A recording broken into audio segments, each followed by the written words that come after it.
Hey, podcast pals. It's Dana from the Half-Ass Morning Show. As always, we appreciate you checking on the podcast, and it's all brought to you by our friends at Standard Heating and Air Conditioning. The July heat means it's officially swass and crotch soup season. Gross! It also means our AC units are being put to the test. I recently went through an issue myself, and I was so happy to have my friends at Standard Heating and Air Conditioning in my corner. They gave me real options, didn't make me feel like a dummy for not knowing a single thing about HVAC systems, and let me choose what worked best for my home and my budget. No pressure, just comfort my way. Enjoy the show, thanks for listening, and stay cool this summer with Standard. The 93X Half-Assed Morning Show. 93X. Making his first appearance in this arena from Venice Beach, California, weighing 320 pounds, ladies and gentlemen, Hulk Hogan. Look at that. He is a Hulk. Look at that. 320 pounds of him. Here we go. I don't know if he's got enough left in him. We're seeing what this guy is really made of. The greatest professional athlete in the world today. Look at this. He's I don't believe it. It's over. I never thought it could be done, Gorilla. Hulkamania will live forever. All right, showtime.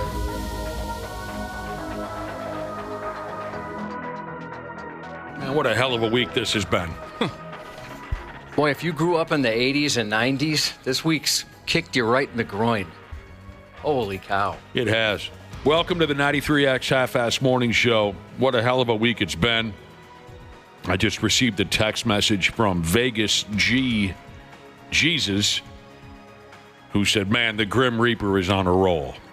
Well, you know, it's funny because after Malcolm Jamal Warner passed, I had a buddy say, look out. It always happens in threes with celebrities. And Yeah. I think he killed two giant stars with that statement. Let's go kick his ass. Who is he? Let's get him. And in your personal life, too, it seems to always happen in threes.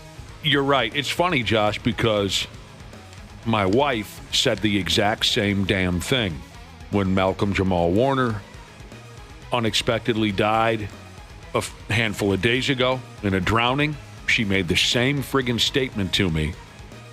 And by damn, we were all just beginning to wrap our heads around the death of Malcolm Jamal Warner, the death of Ozzy Osbourne. And now yesterday, another icon is gone.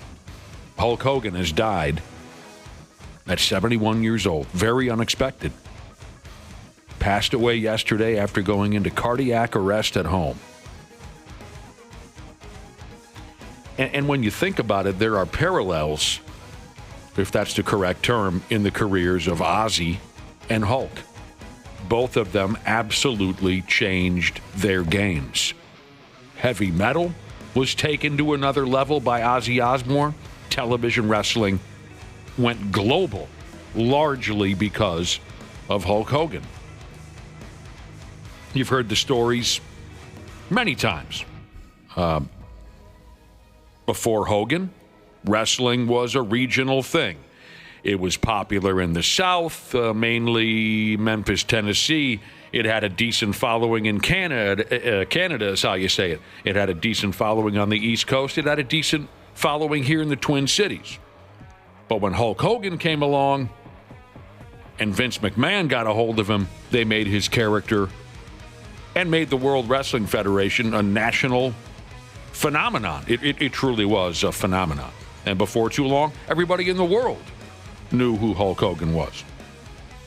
And the pinnacle of his career probably was the audio you played there of his match with Andre the Giant in WrestleMania 3, 1985.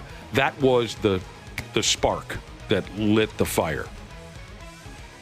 Far and away the most recognizable wrestler that ever lived. And I'm not trying to take anything away from Ric Flair or The Rock or Stone Cold Steve Austin or Randy Savage or Shawn Michaels or Mick Foley, whatever. Because those are some of the greatest ever. But it was Hogan. And it was Andre the Giant that made wrestling what it is today. Even without Andre, Hogan would sell out arenas by himself. He made wrestling marketable television. He made movies. He made spaghetti. He sure did. Not for very long, No, but he did make it. He gave it a shot. The action figures, the cartoons, the T-shirts. The wrestling buddy. I had a Hulk Hogan wrestling buddy when I was a kid.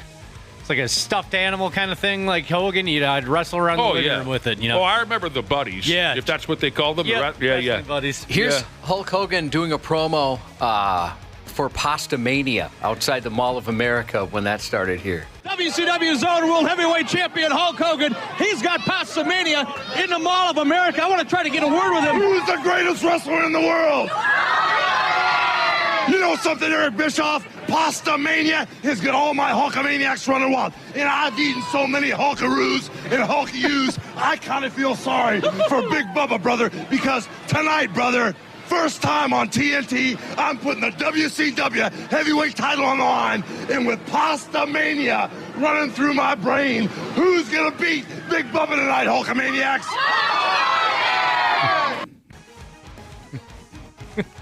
God dang. Went there once, just one time. Went to, and that was about all you could do, really. It was gone. I wish I had the chance to go. I think they should do a one-day Pastamania pop-up at the Mall of America in honor of the man. Wolfpack Softball Jesus, this, it's funny, I had the same thought. He said, will somebody please wrap Stallone in bubble wrap and lock him up somewhere until the Reaper heads out of town? Don't you go after Sly. I was thinking that yesterday, like some other ones I could punch you in the gut, and that would be a big one for me for sure. You know, it's funny. There was an article going around, people listing off the celebrity deaths that they are dreading. Now, I can't say that's ever the type of thing I think about.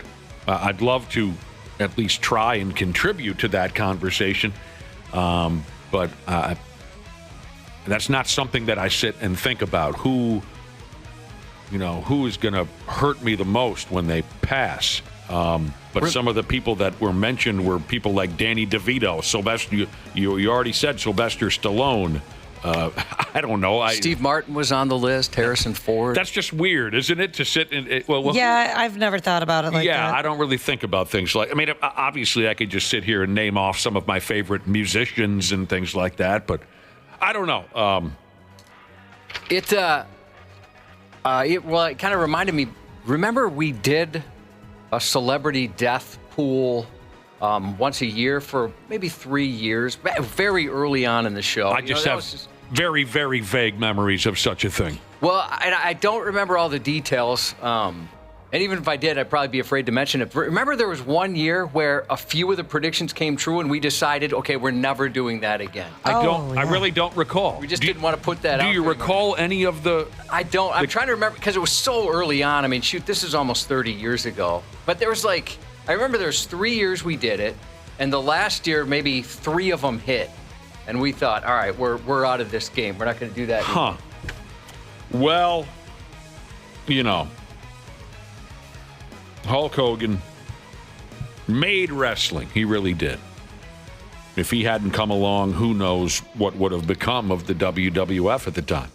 He was far from a perfect person. He made mistakes like the rest of us. He didn't always say the right things. He wasn't always the most liked guy in the locker room. But in time, he mended a lot of those fences. But he loved the business. He loved his fans. He loved Mean Gene. And now he can be together with Mean Gene again, if you believe in that type of a thing. Andre, too. 71 years old. Too young. Too young. What in the world are you thinking? Mean Gene, the first thing you need to do is to tell these people to shut up if you want to hear what I got to say. Oh, for God's sake. I've been with you for so many years. For you to join up with the likes of these two men absolutely makes me sick to my stomach. Well, there's the one conflict he had with Gene. Yeah, the infamous heel turn. Yeah. Channel 11 did a Minnesota edition of This or That with Hulk Hogan, and he mentions Mean Gene. Are you ready, brother? I'm ready, brother. Minneapolis or St. Paul? Minneapolis. Vikings or Twins? Vikings. Mean Gene or Jesse the Body? Mean Gene all day long with cheese. Ice fishing or summer fishing? Summer fishing. Prince or Bob Dylan? Prince. Lakes or rivers? Lakes. And tater tot hot dish or wild rice soup? Wild rice soup. Oh, that is a good soup. Oh, yeah.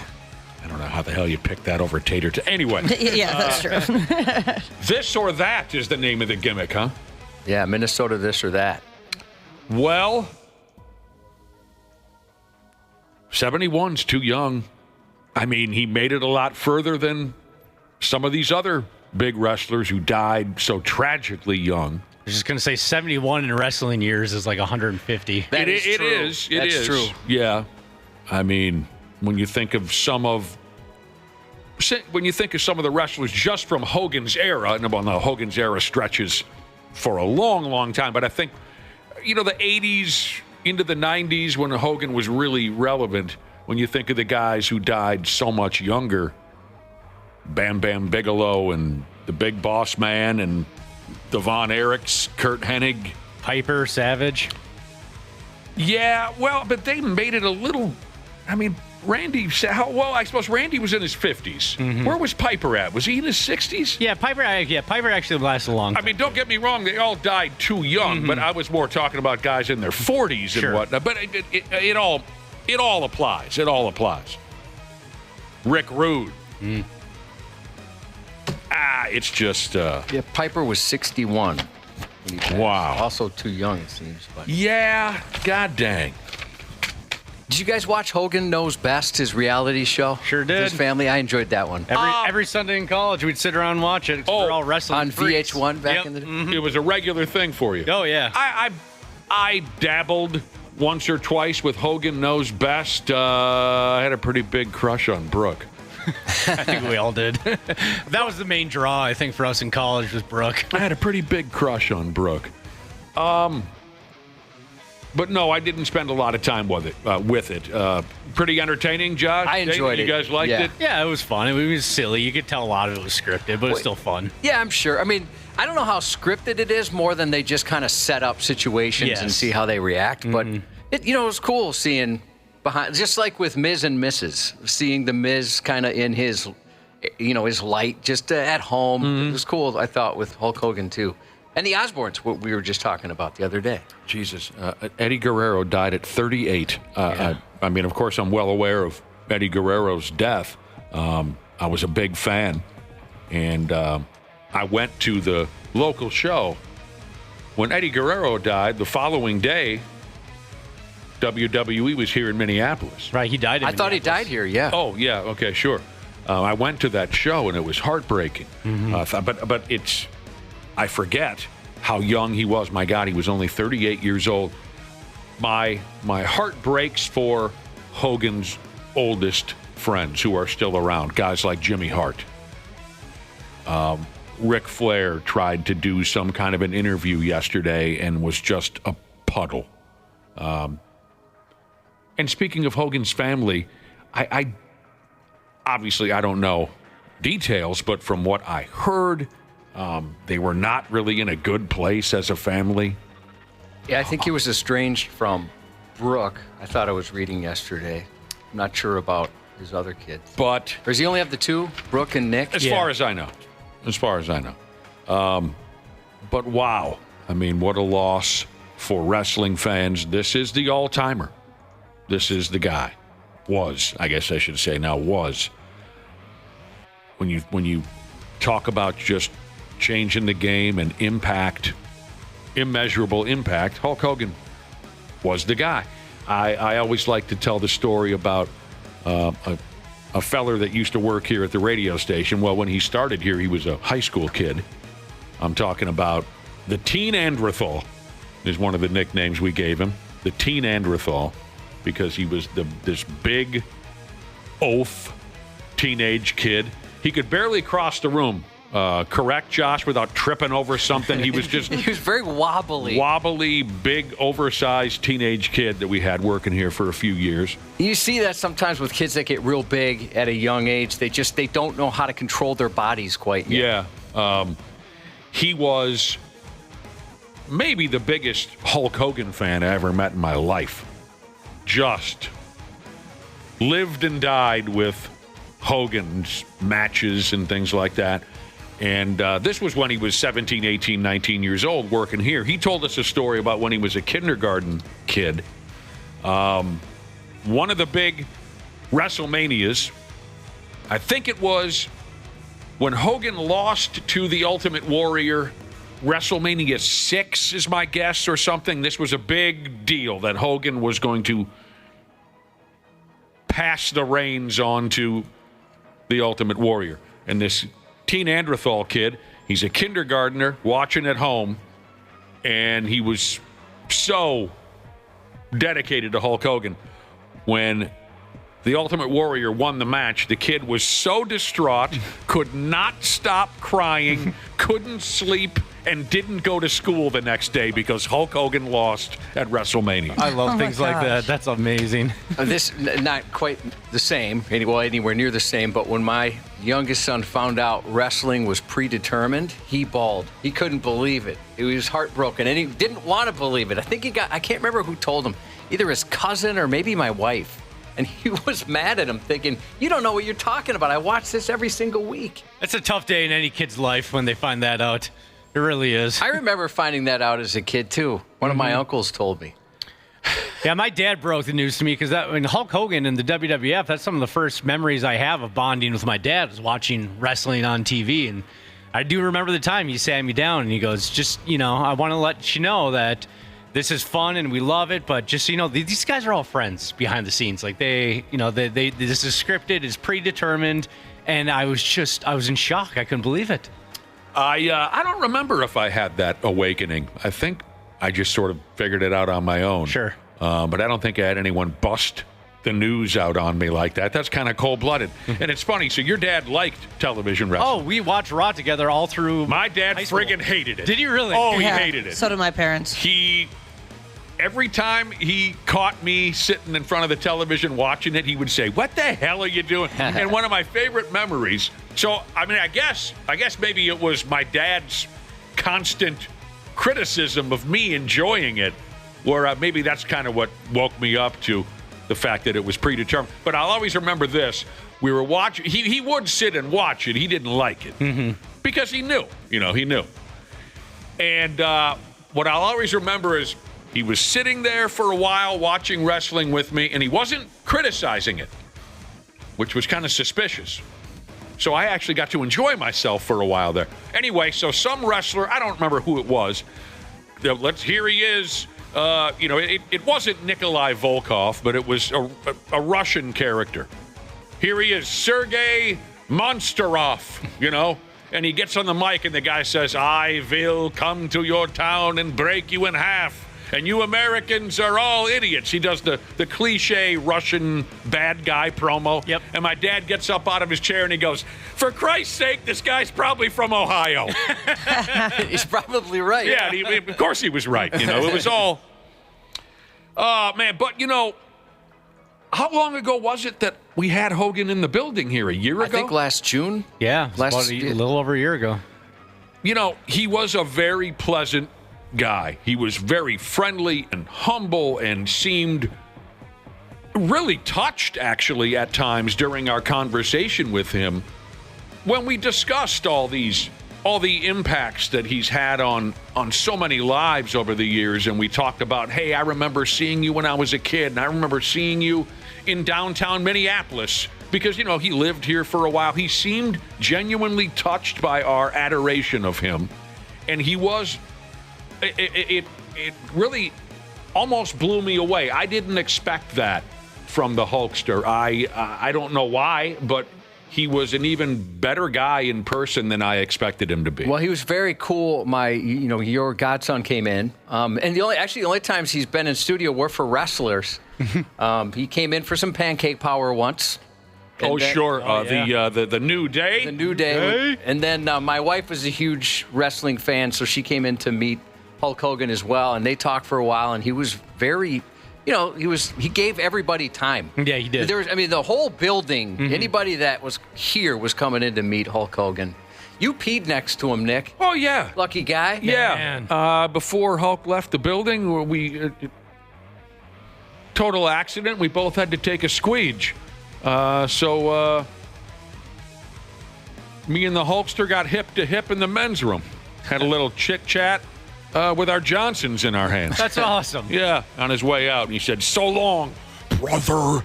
And not only was he so nice to everybody here in the building, us on the show and the sales staff that came in, there was a ton of people in the parking lot that knew Hogan was going to be here.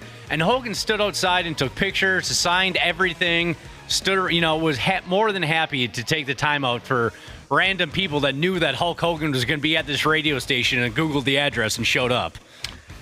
Oh, yeah, that was cool, too, that folks stopped by and then he took the time to speak with those people. Offended Millennial Jesus wants to know about me taking a whiz-bang hip to hip with Hulk Hogan. Offended Millennial Jesus wants to know, did I take a peek? Oh, yeah. Did he? Or did he have like a 12-inch python? Did you pull a Ashley's husband?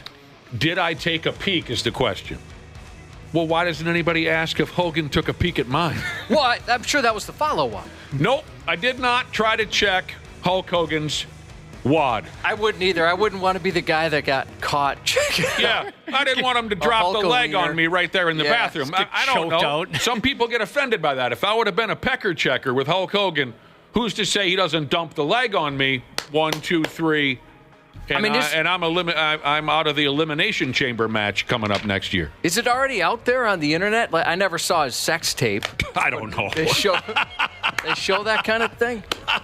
I don't know if Hulk Hogan's pecker is on the internet.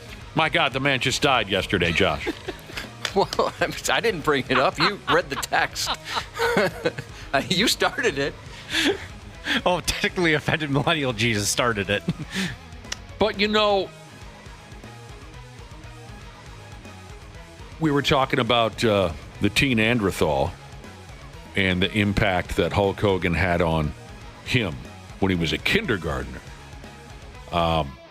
You don't have to be a kid to remember some huge, huge moments. You don't have to be a kid to appreciate some of the huge moments from Hogan's career.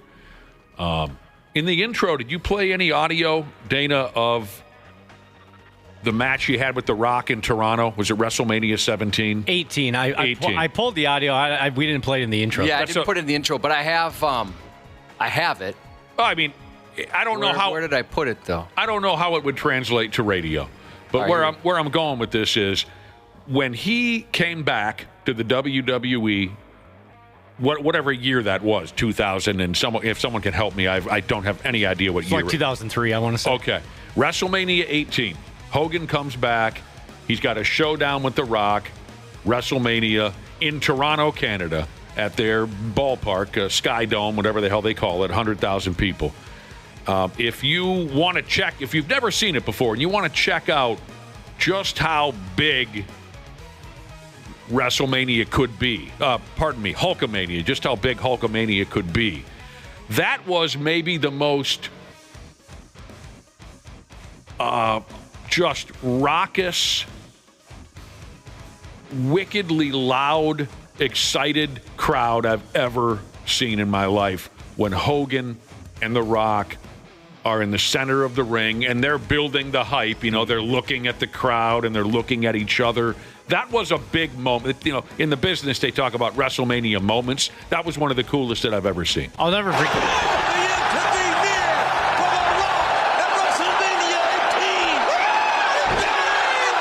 He beat Andre the Giant with that move.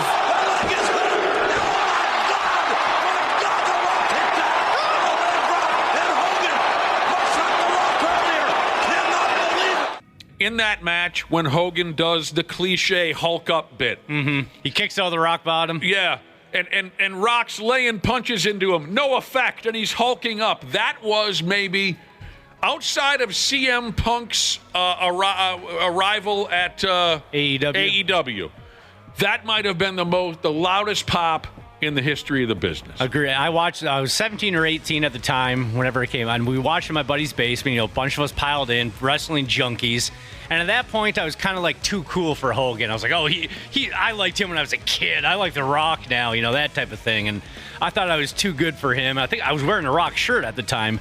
And I remember just slowly with the crowd, all of a sudden just, like, I was 7 again, you know? And we're standing on the couch, and when he dropped that leg, we're jumping up and down. Oh, yeah. 1, 2, no! I wanted it so bad. Oh, so bad. I wanted it so bad. I still want it so bad every time I watch the clip. Me too. Me too. I was the same way. I watched that pay-per-view, and I was a little bit on the fence about Hogan's return. I don't know why. I don't remember why. I wasn't terribly excited. That match changed my outlook on the whole schmear. I mean, that was massive. 100%. Massive. Back to Ozzy's passing. Before we take a break here, we got to take a break. Back to Ozzy's passing from a couple days ago. Is this true? I was continuing yesterday to read through people on Twitter tweeting about the passing of Ozzy Osbourne. Is it true that, so I read a tweet, Kermit the Frog and Ozzy Osbourne recorded a song together? I don't know. Somebody asked me about that. And this is something maybe we can look up when we take a break here in a minute. And I'd never heard that before. If Kermit the Frog and Ozzy Osbourne made a song together, by damn, I need to hear it.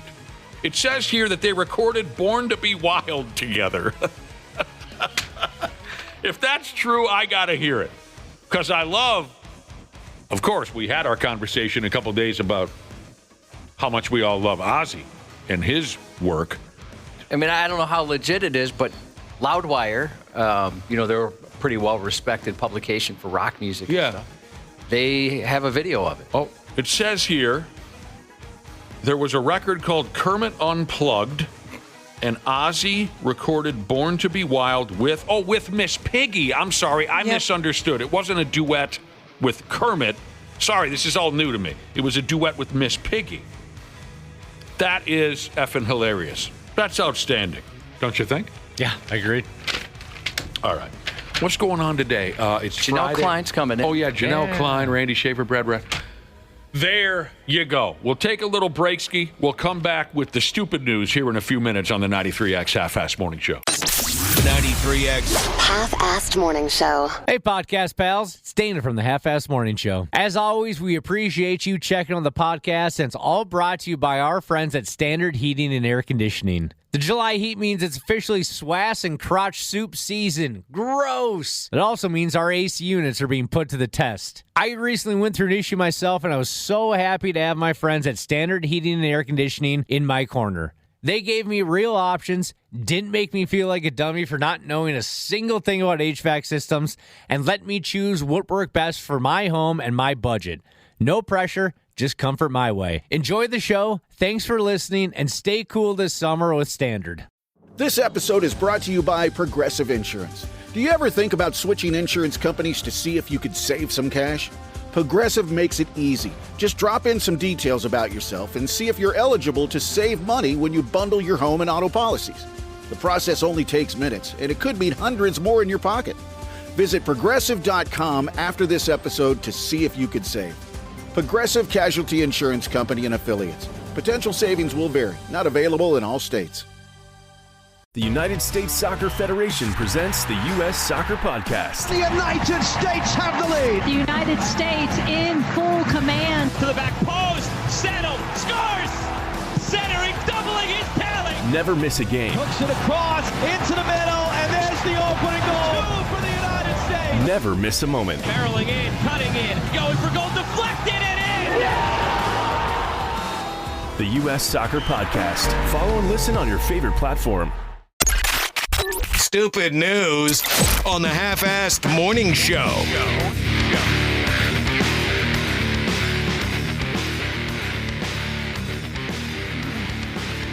All right.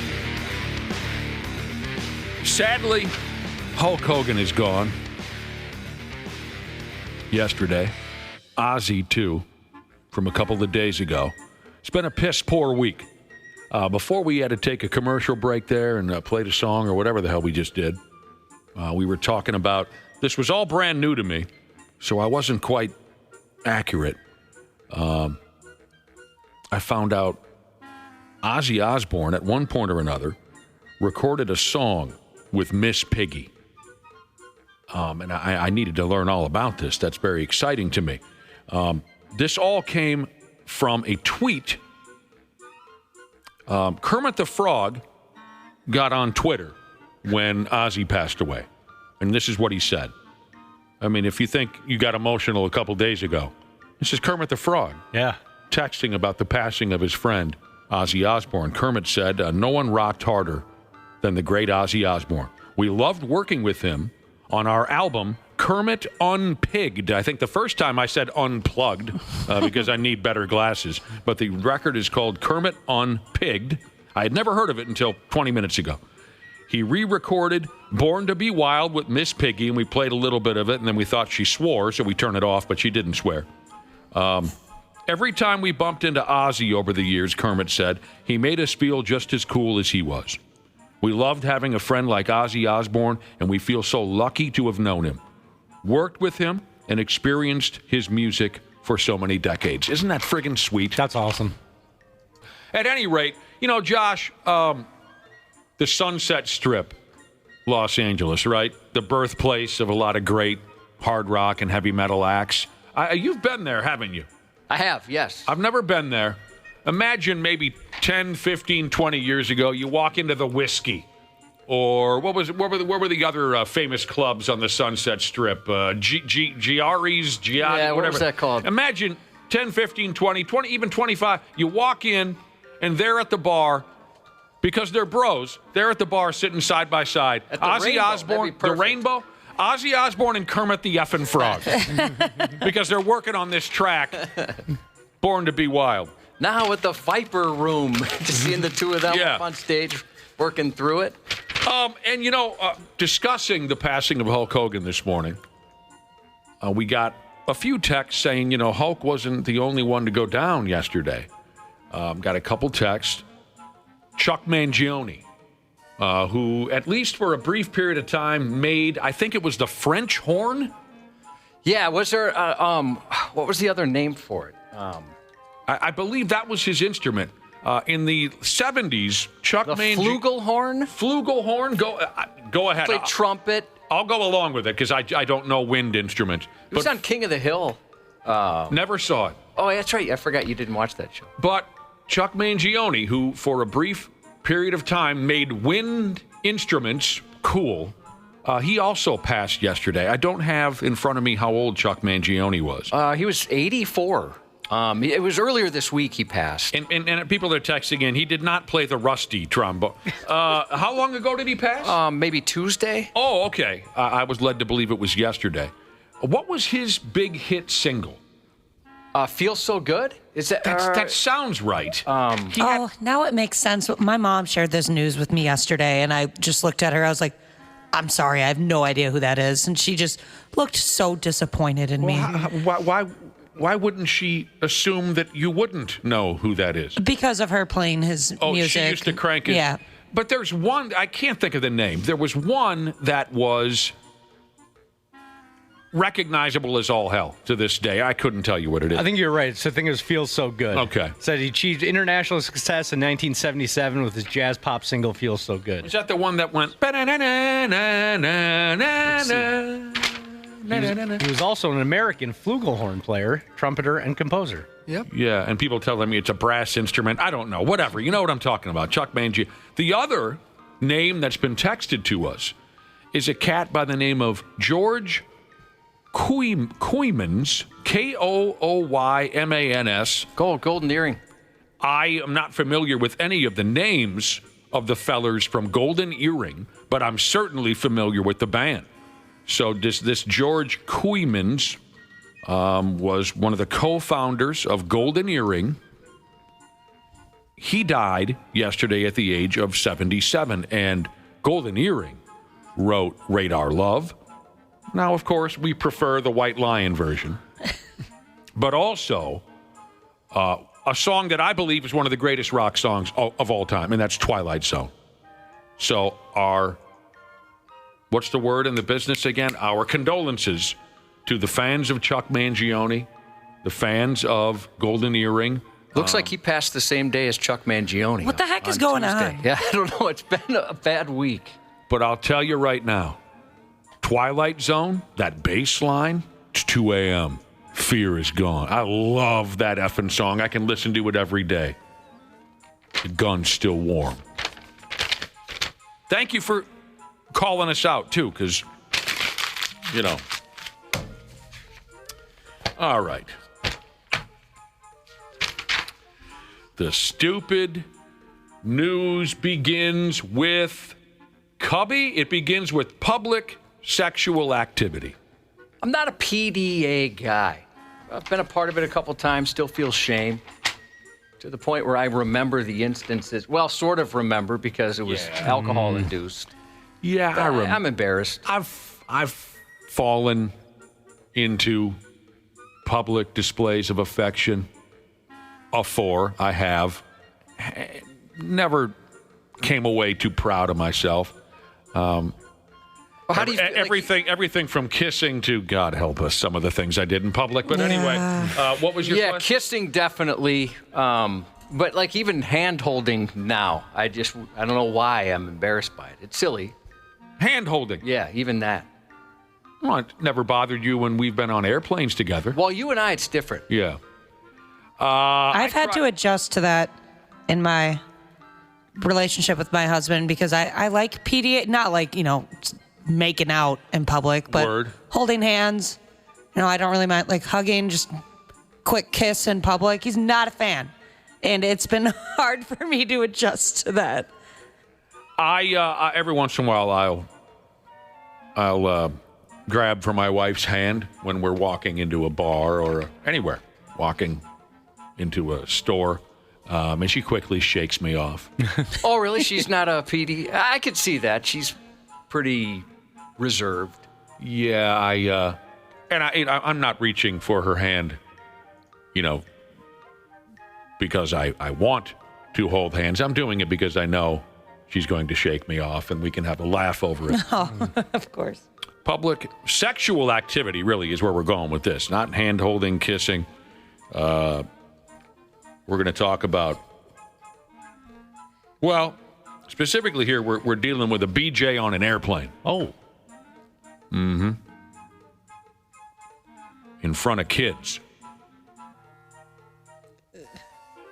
A married Connecticut couple is sucking on felony charges because of this. The couple in their mid-40s acting like this, Josh. They were on an airplane ride, headed to a town called Sarasota. God knows where that is. A flight attendant told the cops had to get involved. A flight attendant told the cops that, quote, several kids and they mammal witnessed this beach right there on the airplane. The flight attendant saw it too, and that flight attendant described it like this here. The flight attendant said he saw the gal in question making up and down movements with her head while she was face down on the dode. Yeah, so either she's nodding her head like, yep, that's a wart, or there's some oral sex going on. They must be newlyweds. Well, they're in their 40s. Yeah, so maybe a second marriage. Still possible that they're newlyweds. There was also some jack action, they said. You know what I'm talking about? Yeah. Yeah. Sadly. Yeah. I have a friend who's a flight attendant, and she said anytime a couple or requests a blanket, she goes, oh, yeah, they're going to do some hand stuff. Yeah, that's always cool. I mean, I remember that from high school. Mm-hmm. If there's a couple people under a blanket, that's going on. Here's a text that says, hang on a second, this guy's married and still getting a BJ? That's why I thought maybe they were newlyweds. On an airplane, for Pete's sake? Don't do that in front of kids. What's the matter? What are you, some kind of a sick maniac? They were doing it in front of kids. Yeah, that's disgusting. And hopefully they get in some trouble for that. And, Josh, it seems that the Blow-Jay couple noticed that they were being noticed by the children. Oh, disgusting. And it didn't slow him down one damn bit. Saw a lot of changing the name of JetBlue, the airline. Saw a lot of people making that joke. Well, I missed that one. I'm sorry. These two were arrested when the airplane landed in Sarasota. The gal was given a stick of gum.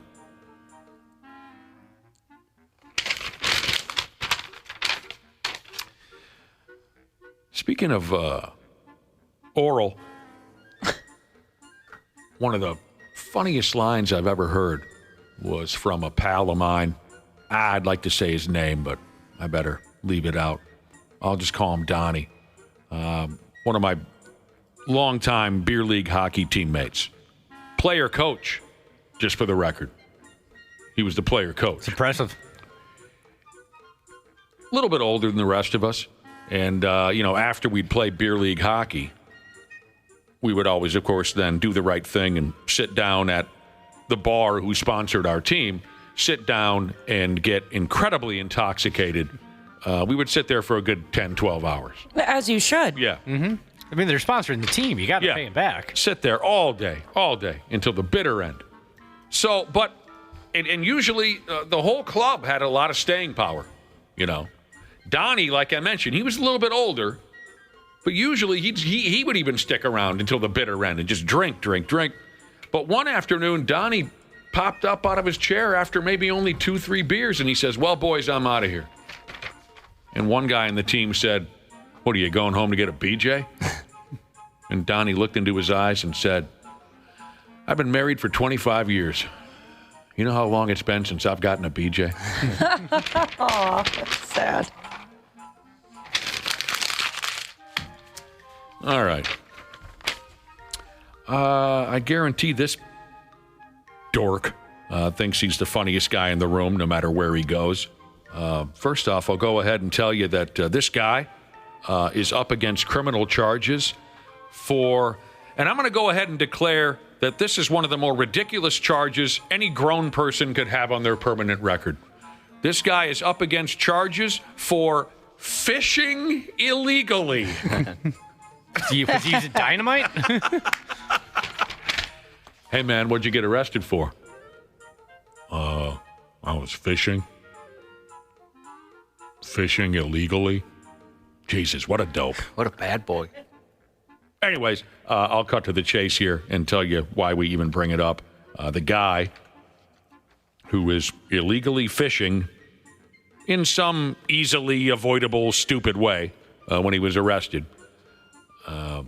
The guy was wearing a T-shirt that said, Master Baiter. M-A-S-T-E-R-B-A-I-T-E-R.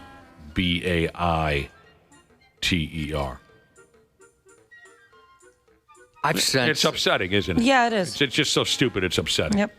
I've seen that shirt before. Yeah, and who was wearing it? A total jagoff? No, I was in the store. Oh. And then you bought one? No, bought 2, just in case I put on some weight. Again, I promise you that this guy thinks he's just effing hilarious. Master Baiter. HVAC Jesus said, I've been married for 10 years, and I haven't had a BJ in 13 years. Yeah, that's not right. All right, let's stay with the silly T-shirt angle, I guess, here. Let's see if you can follow this one, because it's unique. A woman named Natasha has been getting dozens of telephone calls from people saying that they found her missing cat. A cat named Torbo. The problem is, by God, Natasha has never heard of a cat by the name of Torbo. Okay? Now, Natasha lives over there in British Columbia, Canada. And the telephone calls about her missing cat, in quotes, have mostly been coming in from the damned United States. She has no connections here. She doesn't even like America. Natasha does have a cat named Mauser, which is just as terrible a name as Torbo, but anyways, that doesn't matter. Mauser is living his life there in Natasha's place in British Columbia. He's not missing. Now, Natasha has just figured out what the hell happened here. Of all the telephone calls she's been receiving, she finally got one caller to explain how they got her number. And that person said the number was on a T-shirt that they bought.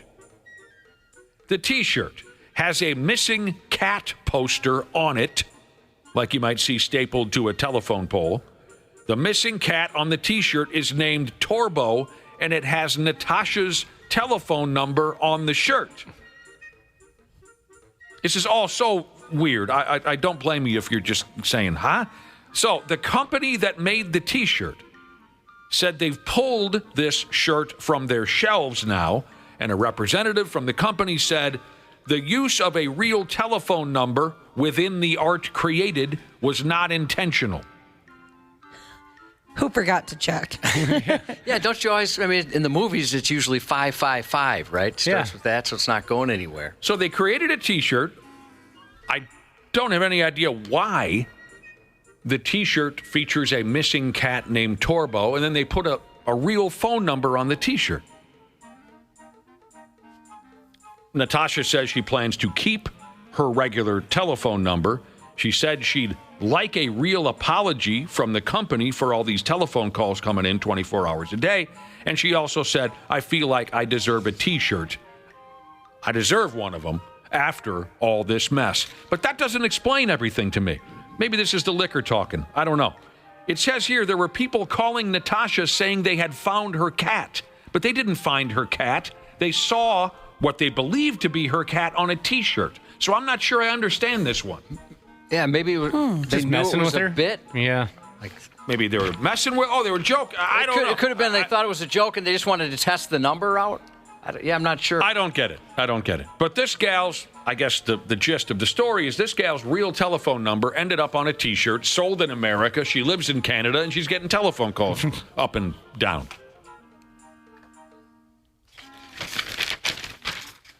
What do you think of this? Go ahead. Brotato Chip Jesus, they played a softball team last night called Master Batters.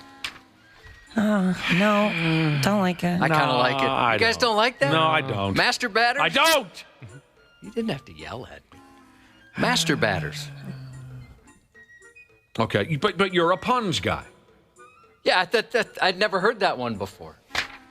Yeah, see, that changes things, because I've heard that. Oh, you have? That's Yes. old news to you? To me, that's the same as the guy that insists on wearing jersey number 69. To me, that's Yes. it aggravates me to the same level. There's always one. God. Were you that one, Dana? No. Always, surprisingly, no. There is always one guy. One time we played a team where the dude's jersey number, not only was his jersey number 69, but he also wore a necklace with the number 69 on it. That rules. I did wear a necklace in middle school with my basketball number on it. And he was an infielder, and I said to my club before we went out there, I said, somebody hit a hard comebacker at that friggin' guy. Yeah. Let's get him out of the game as quickly as possible, because I'm trying to have fun. What do you think of the name Brokebat Mountain? There's a softball team this person plays for, Brokebat Mountain. That's better. Stop it. Stop it.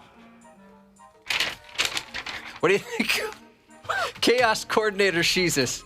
I don't know if I can say it. Tiggle Hitties. What do you think of that one? I've heard of that one before. Fantasy football. Yeah, sure. Keep sending them in. We'll find one that we like. Okay. One punny name for your softball team, your hockey team, your fantasy football team, whatever. Here's a hockey beer league team with the name Easton-Fection. That's good. Okay, we can all agree on all that. Right, Yeah. we got one. That's original. That's one. I'm glad we're back all on the same page. 1 out of 4 or 5. That's great, because when I read it, it didn't really click in my head, but once you hear it out loud, This person, his brother plays in a sand volleyball league. One of the teams is Swatty Balls. No. Nothing? That one doesn't work either. I played on an intramural team in college. One morning, we were hungover, and we were watching the Bassmaster Classic on TV on ESPN. And there's a fisher named Skeet Reese, and we needed a team name. So my buddy goes, let's be Skeet Reese and the Top Notch Anglers. And that was our team name for intramural basketball and intramural football. Let her buck, Dana. Let her buck. Hey, Chaos Coordinator Sheezes texted in again and said, hey, we won our softball division last night. Congratulations. But the first thing you should do this morning is go online and change that team name. You cannot, especially now that you're champions, you cannot be Tig Ol' Hitties. It's over. I don't know. I want them to be repeat champions. Keep the name. So, yeah, Josh is a puns guy. I'm not a puns guy, as we've established on this program many times.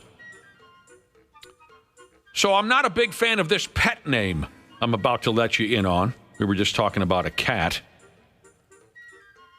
I have to admit, this is a better pet name than Mauser or Torbo.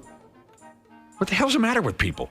You don't know how to name a pet? Anyway, in New Zealand, there's a cat over there that I'll get through it. This cat goes by the name of Leonardo da Vinci. I like it. And he's notorious in his neighborhood for snatching everybody's drawers. Leonardo. We've all talked about pets that have eaten unmentionables. I had a bra eater, a lab that used to like to eat bras. Luckily, none of my dogs are like that right now. I'm sorry? Luckily, none of my dogs are like that because I just leave my laundry wherever. My old dachshund, Ozzy, when he was, I don't know. I mean, he wasn't a puppy. When he was around 3 or 4 or 5, he suddenly had a taste for ladies' underwears. But it didn't last very long. But there was about a year stretch where he would eat up a lady's drawers if they ended up on the floor of my garbage townhome. Well, it didn't last long. Was it like a specific woman? No. Oh, all right. No. That maybe he had a taste for her. There's been very few times of my life where I was into just one specific woman. So, no, it was a cavalcade. And he liked them all. But after a while, he burned himself out. Okay, Leonardo da Vinci, the cat, he runs around the neighborhood pulling folks' underwears and panties off clotheslines. And his gimmick has turned him into a local celebrity. His routine of grabbing everyone's undies off the clothesline is what earned him his name. He used to simply go by the name Leo. Now he's Leonardo da Vinci. These are English people, so forgive them if I'm sure you could come up with something better, but that's what the English people came up with, because they don't have much of a sense of humor. And they're not very creative people. He steals more than just underwears. Socks, sweaters. He's a real prick. Leo's owner had to go ahead and create a WhatsApp group, whatever that is, so the stolen clothes that the cat was coming home with could be returned to their rightful owners. Are these your panties? Kind of a thing is what the owners had to go through. I think she also had to put pictures up on Facebook of what he swiped, along with an apology and her address so people could show up and claim their clothing. On one record-setting day, Leo showed up at home with a total of 9 different clothing items. Man. Quite the haul. Mm-hmm. Despite the obvious pain in the ass that this cat has become, the neighborhood loves him. It must be small town. There ain't much going on. I get it. Yep. Did your parents hang dry clothes when you were a kid? Yes. Yeah. Did you hide underwear and whatnot from your friends when you're playing backyard football? I'm sorry, what was the second question? Did you hide underwear from your friends? Oh. No, I don't. That's funny you ask. I don't think I was really ashamed. I think we were just so used to seeing our cheap secondhand clothing hanging from the clothesline that we weren't really embarrassed by it when folks would come over. Well, I was more like my grandma. We used to hang her underwear out on the clothesline. And it was big grandma underwear. Oh, yeah. And so when we'd have friends over, I'd cover it up with a shirt or a blanket or whatever else was out there because obviously my friends would key in on that and give me all kinds of hell. Yeah, that's embarrassing. Yeah, we had the clothesline going when we were kids. God, it was a terror when we got older, though. Not our own, but others. Remember when you were a 8th, 9th grade kid running from the cops? Wasn't there always somebody who would mangle themselves on the clothesline? Oh, yeah, I knocked myself out on every time. Oh, we were going full speed running from the cops in like 9th grade. And my buddy Dane, I mean, that clothesline hit him square on the eyeball. Oh, no. He didn't even have an opportunity to close his eye. He was running so fast, and he looked like Rocky F. Me running Balboa for about 3 months. The clothesline, whenever we ran from the cops, I should say, somebody got wounded by the neighborhood clothesline. Back to Leonardo da Vinci. And by the way, someone texted in is how you say it. Someone texted in to say, Leonardo da Vinci, you know, pinch is a slang term for steal. Well, yeah, I know that. Yeah. Well, I guess if you didn't know, then maybe that's information you should have. But the name still blows. Yeah, I still think it could have been better. The owner of the cat said, I hope he grows out of this because I don't want to do this for 15 years or so. Yeah, I get it. So watch out. Leonardo da Vinci is out for your underwears. I like when cats have like full names like that. I don't. But I do think that they could have done a little bit better. I don't like that gimmick at all. What if the owner is actually just blaming it on the cat and he's a perv just stealing underwear? Oh, it was the cat. Okay, what do I do? Anything's possible. I mentioned they are English. Yeah.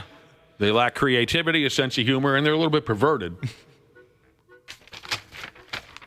When I first read this story, I didn't think it was going to be Leonardo da Vinci. Who's the other famous Leonardo? DiCaprio? Oh, yeah. I thought it was, because I've heard this one before. I thought it was going to be Leonardo DiCaprio. There's so many cats in Minnesota named Joe Meower. Yeah, that sucks. Mm-hmm. That hurts me. No, I've never met one. Here's a cat, a character. I got crossed up there. Sometimes I refer to a guy as a cat. I didn't mean that. Here's a listener who did a full backflip when he ran into a clothesline after ding-dong ditching as a kid. So he was running, and it hit him, and he did a full backflip. Stupid doorbell cams have kind of ruined ding-dong ditching. It's the lost art, really. Yeah. We certainly enjoyed that game once or twice. I never saw a kid get clotheslined by a clothesline, but I did have a buddy who, when we would play backyard football, he was an expert at leading somebody into running right into a tree by throwing a path. He could get kids every single time, and just watching a kid. Oh, on purpose? Yeah, oh yeah. Just running arms out, and just goes just right into the tree, just face first, just down. Head hits the ground before the feet do. Setting them up for disaster. Yep. Yeah, we were playing wiffle ball as grown folks. Now, this was many years ago, but we were grown folks. And one of my pals, staring up at the wiffle ball to make the catch, smashed into a tree, knocked him out cold. Ooh, God, that was fun. All right. We were running for some older kids, and a friend of mine touched an electric fence. Duh! We found out one of our neighbors has an electric fence. I always thought they had a little pig back there. Did they? Yeah. I always thought that was going to hurt more than it did. Oh, yeah, he definitely threw out an ouch. Yeah. But, he was fine. It's a funny sensation. By the way, did the pig have a very punny name? I don't know. I didn't know these neighbors. Kevin Bacon? I called them neighbors, but they're about 2 blocks away. So, yeah, I didn't know them. I touched an electric fence as a kid on a dare. And it doesn't hurt. No. But it's very frightening because it feels for a brief period of time that you will not be able to let go. That's what I remember about it, is the sensation that I'm going to stay here until I die. Like something about how electricity works. It held me there for a while. And I'm guessing if that fence would have been cranked up a few more notches, maybe... Yeah, a different story. Yeah. I ended up having a little bit too much to drink at one of the bars in Wisconsin. It was in like the middle of nowhere. And I was just like outside getting some air. And I noticed that in the back of the bar, they had animals. They had like cows and chickens. Now And we're talking. of course, I'm going to go pet the cows. Why wouldn't I? Oh, yeah. And yeah, I sat down on the other side of the electric fence. I don't know. Didn't think it would be electric and tried to pet a cow. Ow. Mm-hmm. Tried to pet the cow. Ow. And I was like, oh, the fence is electric. Yeah. Took you more than once, huh? Yeah. Here's something I'm sure Cubby will take to. And if you had the chance, you'd be there. Sheetz, Sheetz, is the name of a popular convenience store franchise out there in Pennsylvania. Josh, have you ever had the Sheetz? Nope, I haven't. Doesn't sound familiar to me, so we must not have them around these parts, huh? Anyway, the folks at Sheetz announced something different a couple days ago. They've got a brand new partnership with the Liquid Death people, some kind of canned water, right? We've had conversations about Liquid Death. Yeah. That's what they are, canned water? Yep. Sheetz and Liquid Death sat down and came up with this here. They're calling the bit Sandwich Slayer. For one day only, the store will offer customers the option to have their sandwiches sliced in half using a real chainsaw. Ultimate customization that everyone's been asking for. You can have your sandwich chainsaw sliced for free. No joke. Real chainsaws will slice real sandwiches for one day in a real Sheetz location. What do you think, Josh? Oh, that'd be great. Yeah, I love watching. I mean, at the state fair, the chainsaw carving and things like that. I love watching that. Oh, it's so fun. Am I Yes. right just watching lettuce and tomatoes fly everywhere? Oh, wow. Yeah, I figured you'd be drawn to this. Chainsaw slicing is free at your Sheetz grocery store, whatever the hell it is, convenience store there in Pennsylvania. Chainsaw slicing is free for any customers who also buy a can of Liquid Death with their sandwich or burger. That's how the deal works. Sweet. Love it. It takes place today, so God help those folks. Somebody's going to lose a finger. I was going to say, who's the new guy who's going to cut himself and blood everywhere? Dishwasher dude Jesus said that chainsaw sandwich thing, it's the most American thing I've ever heard of. Totally agree. Probably it's very right. patriotic. Sports on the 93X Half-Assed Morning Show. You know something, maniacs? Hulk Hogan, the greatest hero of all time, here on 93X, the Half-Ass Radio Show. You know something? I got a ton of friends in the Twin Cities. So what you gonna do when the Half-Ass Radio Show and all my maniacs in the Twin Cities run wild on you? What you gonna do, brother? This show's been on the air for 27 or 8 years. That's the best way to close we've ever had, right? Oh, thank you, guys. Thank you, Hulk Hogan. Thanks for having me. You guys. bet. Yeah, sorry, wrestling fans.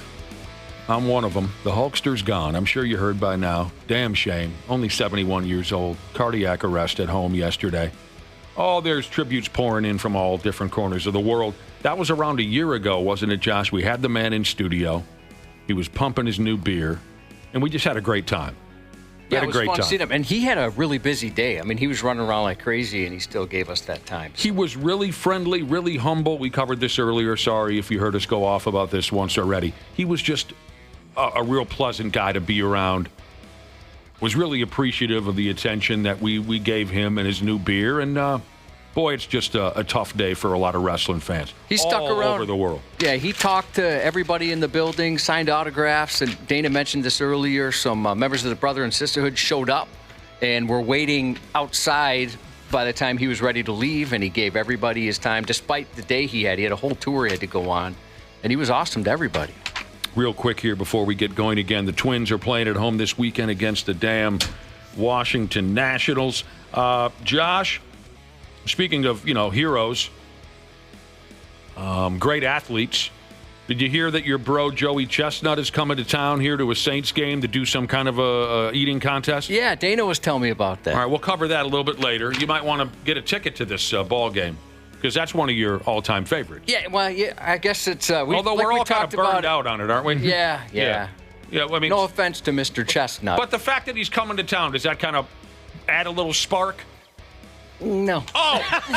If you happened to be in the same location and you had a chance to talk to him, would that do anything?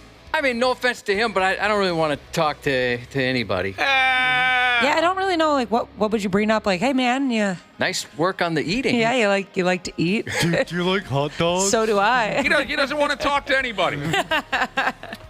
Before we go, are you buying this? We were talking about electric fences earlier. One of our listeners texted in to say one of his buddies took a squeege on an electric fence and it gave him a boner. Anyone buying that? It gave the guy that peed or him watching? The guy that peed. That's a different story. They said it was some kind of a reaction. Gave him an instant boner, he said. Instant boner. They did that in Jackass, and the guy acted like he was about to die. I think he was milking it a little bit too hard. Huh? He peed on an electric fence in Jackass. Yeah. And he fell down and was writhing in pain. Oh. And I kind of felt like he was kind of milking it a bit for the cameras. Well, it was Jackass. Yeah. Yeah. I mean, that's the whole thing. If they don't get hurt, it's not airable material. Right. You fall down, act like it was the worst pain you've ever felt in your entire life, and we'll run it. Mm-hmm. If you fall down and just say, owie, they're not going to run it. Exactly. We got to move on. Josh's news is coming up next. The 93X Half-Assed Morning Show. Hey, podcast pals. It's Dana from the Half-Assed Morning Show. As always, we appreciate you checking on the podcast, and it's all brought to you by our friends at Standard Heating and Air Conditioning. The July heat means it's officially swass and crotch soup season. Gross! It also means our AC units are being put to the test. I recently went through an issue myself, and I was so happy to have my friends at Standard Heating and Air Conditioning in my corner. They gave me real options, didn't make me feel like a dummy for not knowing a single thing about HVAC systems, and let me choose what worked best for my home and my budget. No pressure, just comfort my way. Enjoy the show, thanks for listening, and stay cool this summer with Standard. This episode is brought to you by Progressive Insurance. Do you ever think about switching insurance companies to see if you could save some cash? Progressive makes it easy. Just drop in some details about yourself and see if you're eligible to save money when you bundle your home and auto policies. The process only takes minutes, and it could mean hundreds more in your pocket. Visit Progressive.com after this episode to see if you could save. Progressive Casualty Insurance Company and Affiliates. Potential savings will vary. Not available in all states. Mic Drop. Hosted by former Navy SEAL Mike Ritlin. It's raw. Any single time that you left the wire, you could lose 4 guys. It's unfiltered. That was the most horrible screaming I'd ever heard. Taking a hit on the chin, you want to pay it back? It's tough talk from the top minds in their field. Would I choose to not do our duty as military fighting men? No, I would not make that decision, without question. Mic Drop.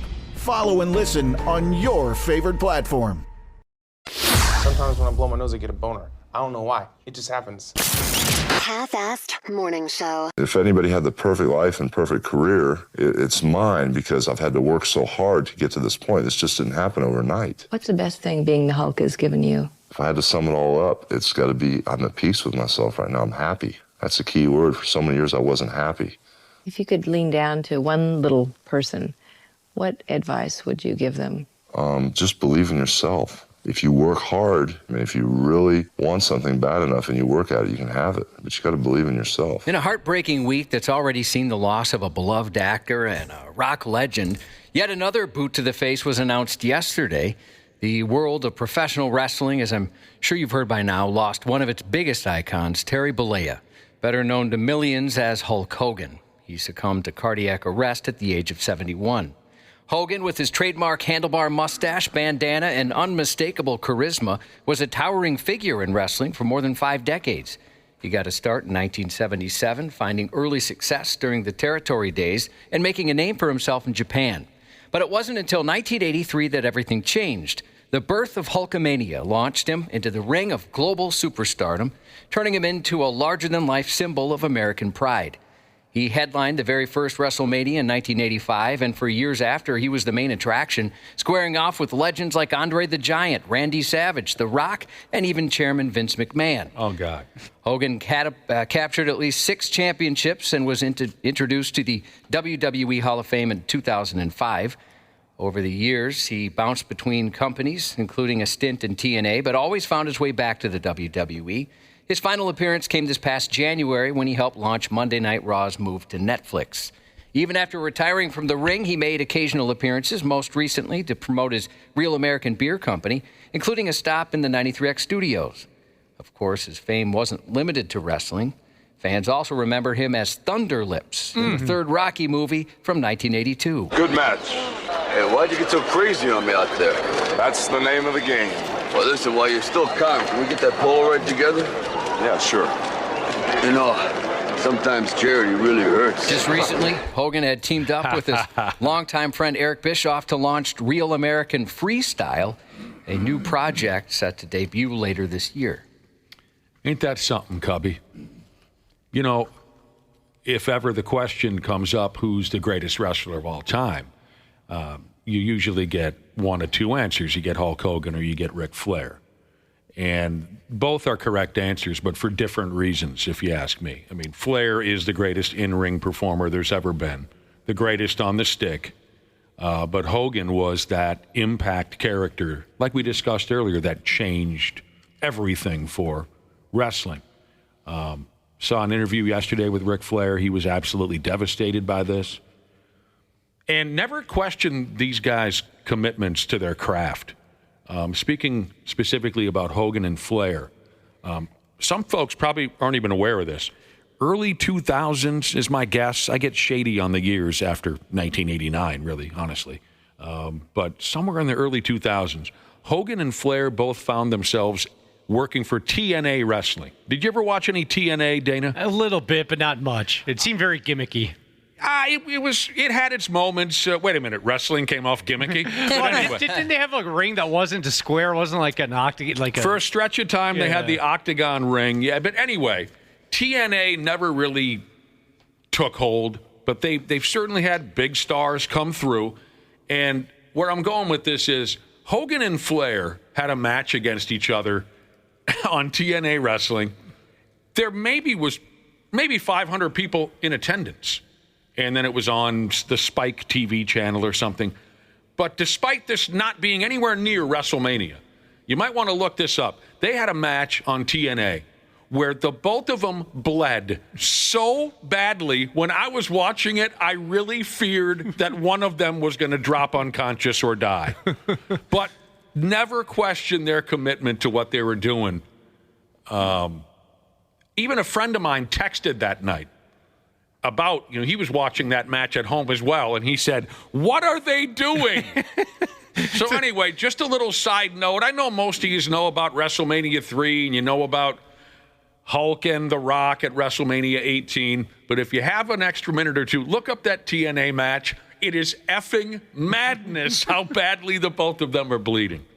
We're going to start Randy Shaver with some fun audio from back in the day and then just last year of he and Hulk Hogan together. Mm-hmm. And he gives Randy Shaver a nickname. So we'll start Shaver with that. Oh, that old bit. Okay, cool. An Oklahoma City family had a shocking and surreal encounter Monday when they came face to face with a naked stranger inside their home.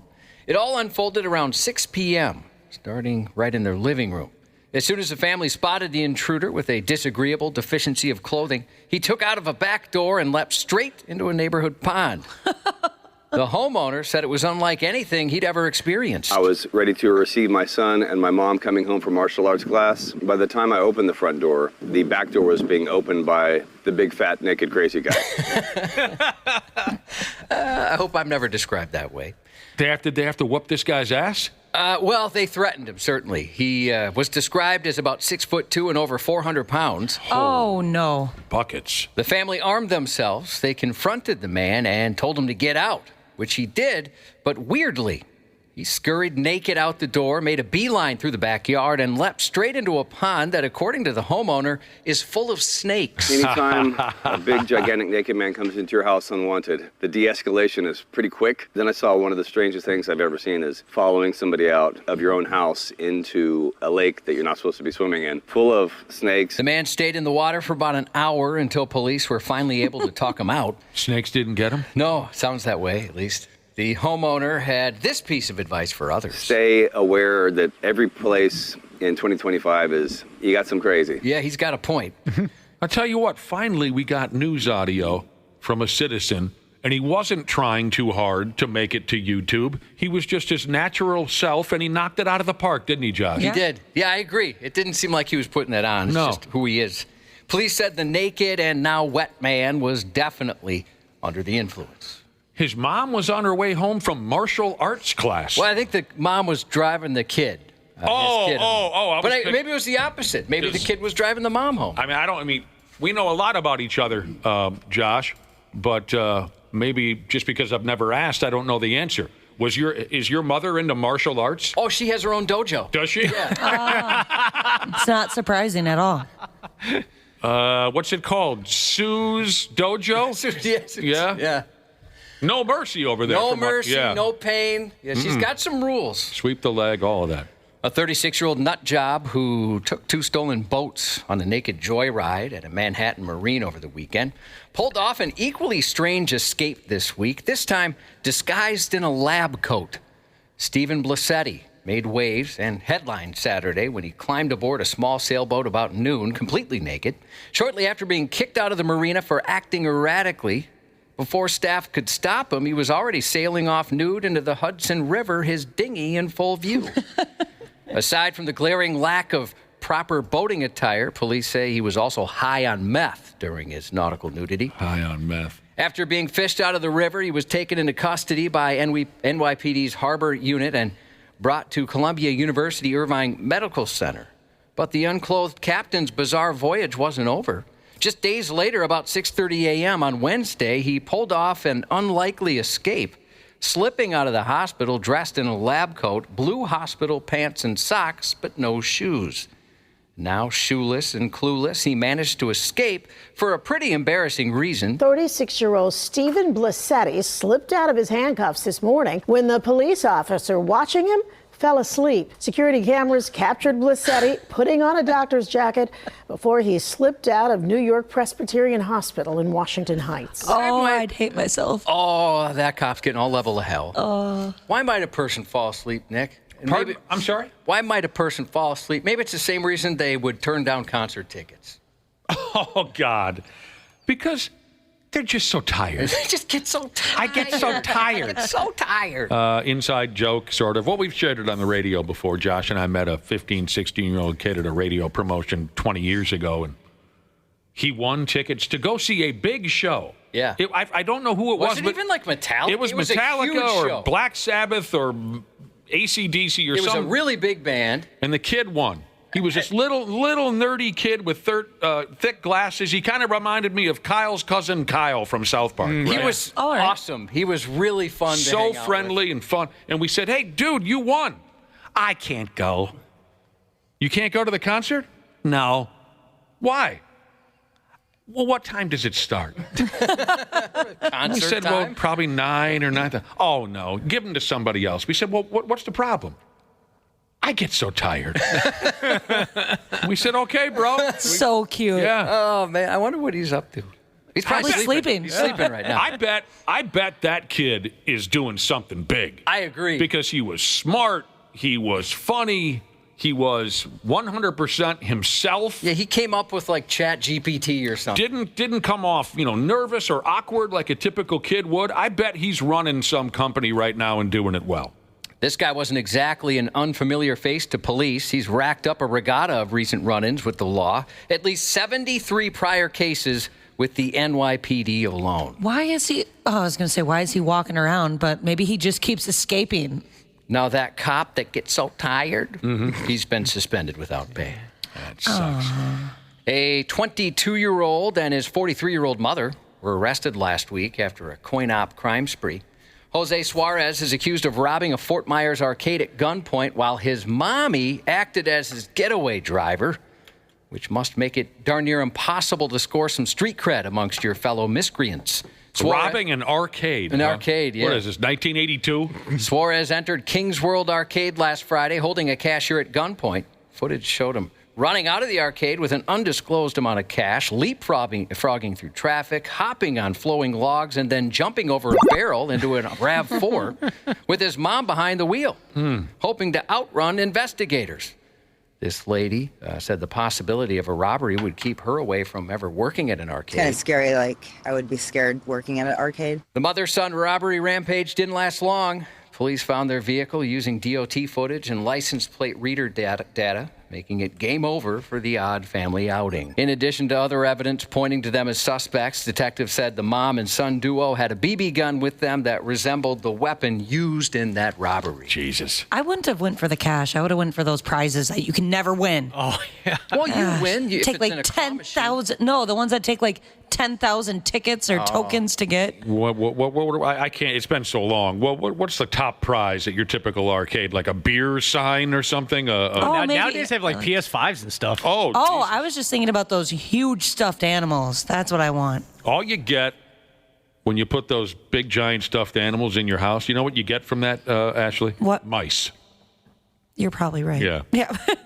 You get mice, and they live inside the stuffed animal, and they sneak up on you in the night, and they chew on your earlobe. Or in my case, I've told you guys this, my dog Jaeger, he likes to hump all of the extra large stuffed animals I have. You have told us that. Yeah. Mm-hmm. And you don't get rid of them? You still have them in the house? I washed them, but then he got to them again. Yeah.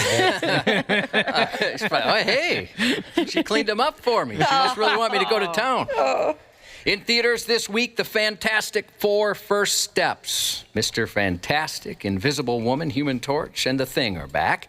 They're facing their biggest threat yet. Earth's survival hangs in the balance as they take on the ravenous space god Galactus and his mysterious messenger, the Silver Surfer. Also in theaters, Bambi the Reckoning, a horror thriller from the demented minds behind Winnie the Pooh, Blood and Honey. This one puts a horrific spin on the classic Disney tale Bambi, but he's now a mutated deer on a deadly rampage seeking vengeance for the death of his mother. I don't know if I'm following that. Go ahead. Is it a cartoon?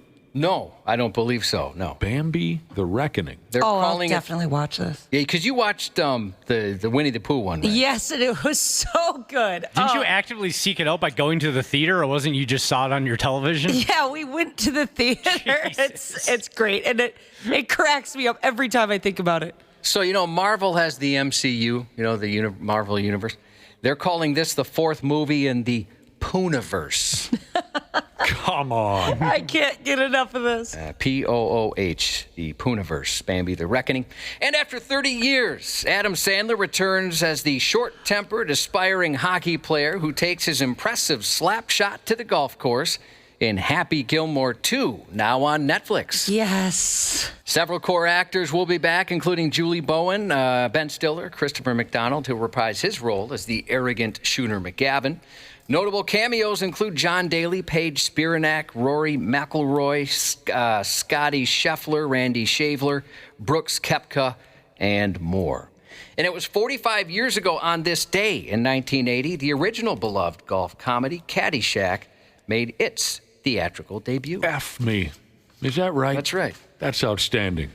Knows everything about nothing, Jesus. Texting a birthday shout-out to his smoking hot, amazing wife, KARE. Happy birthday to You Pick 'Em Up, You Dropped 'Em, Jesus. And that's 93X News. Randy Shaver. On the Half-Assed Morning Show.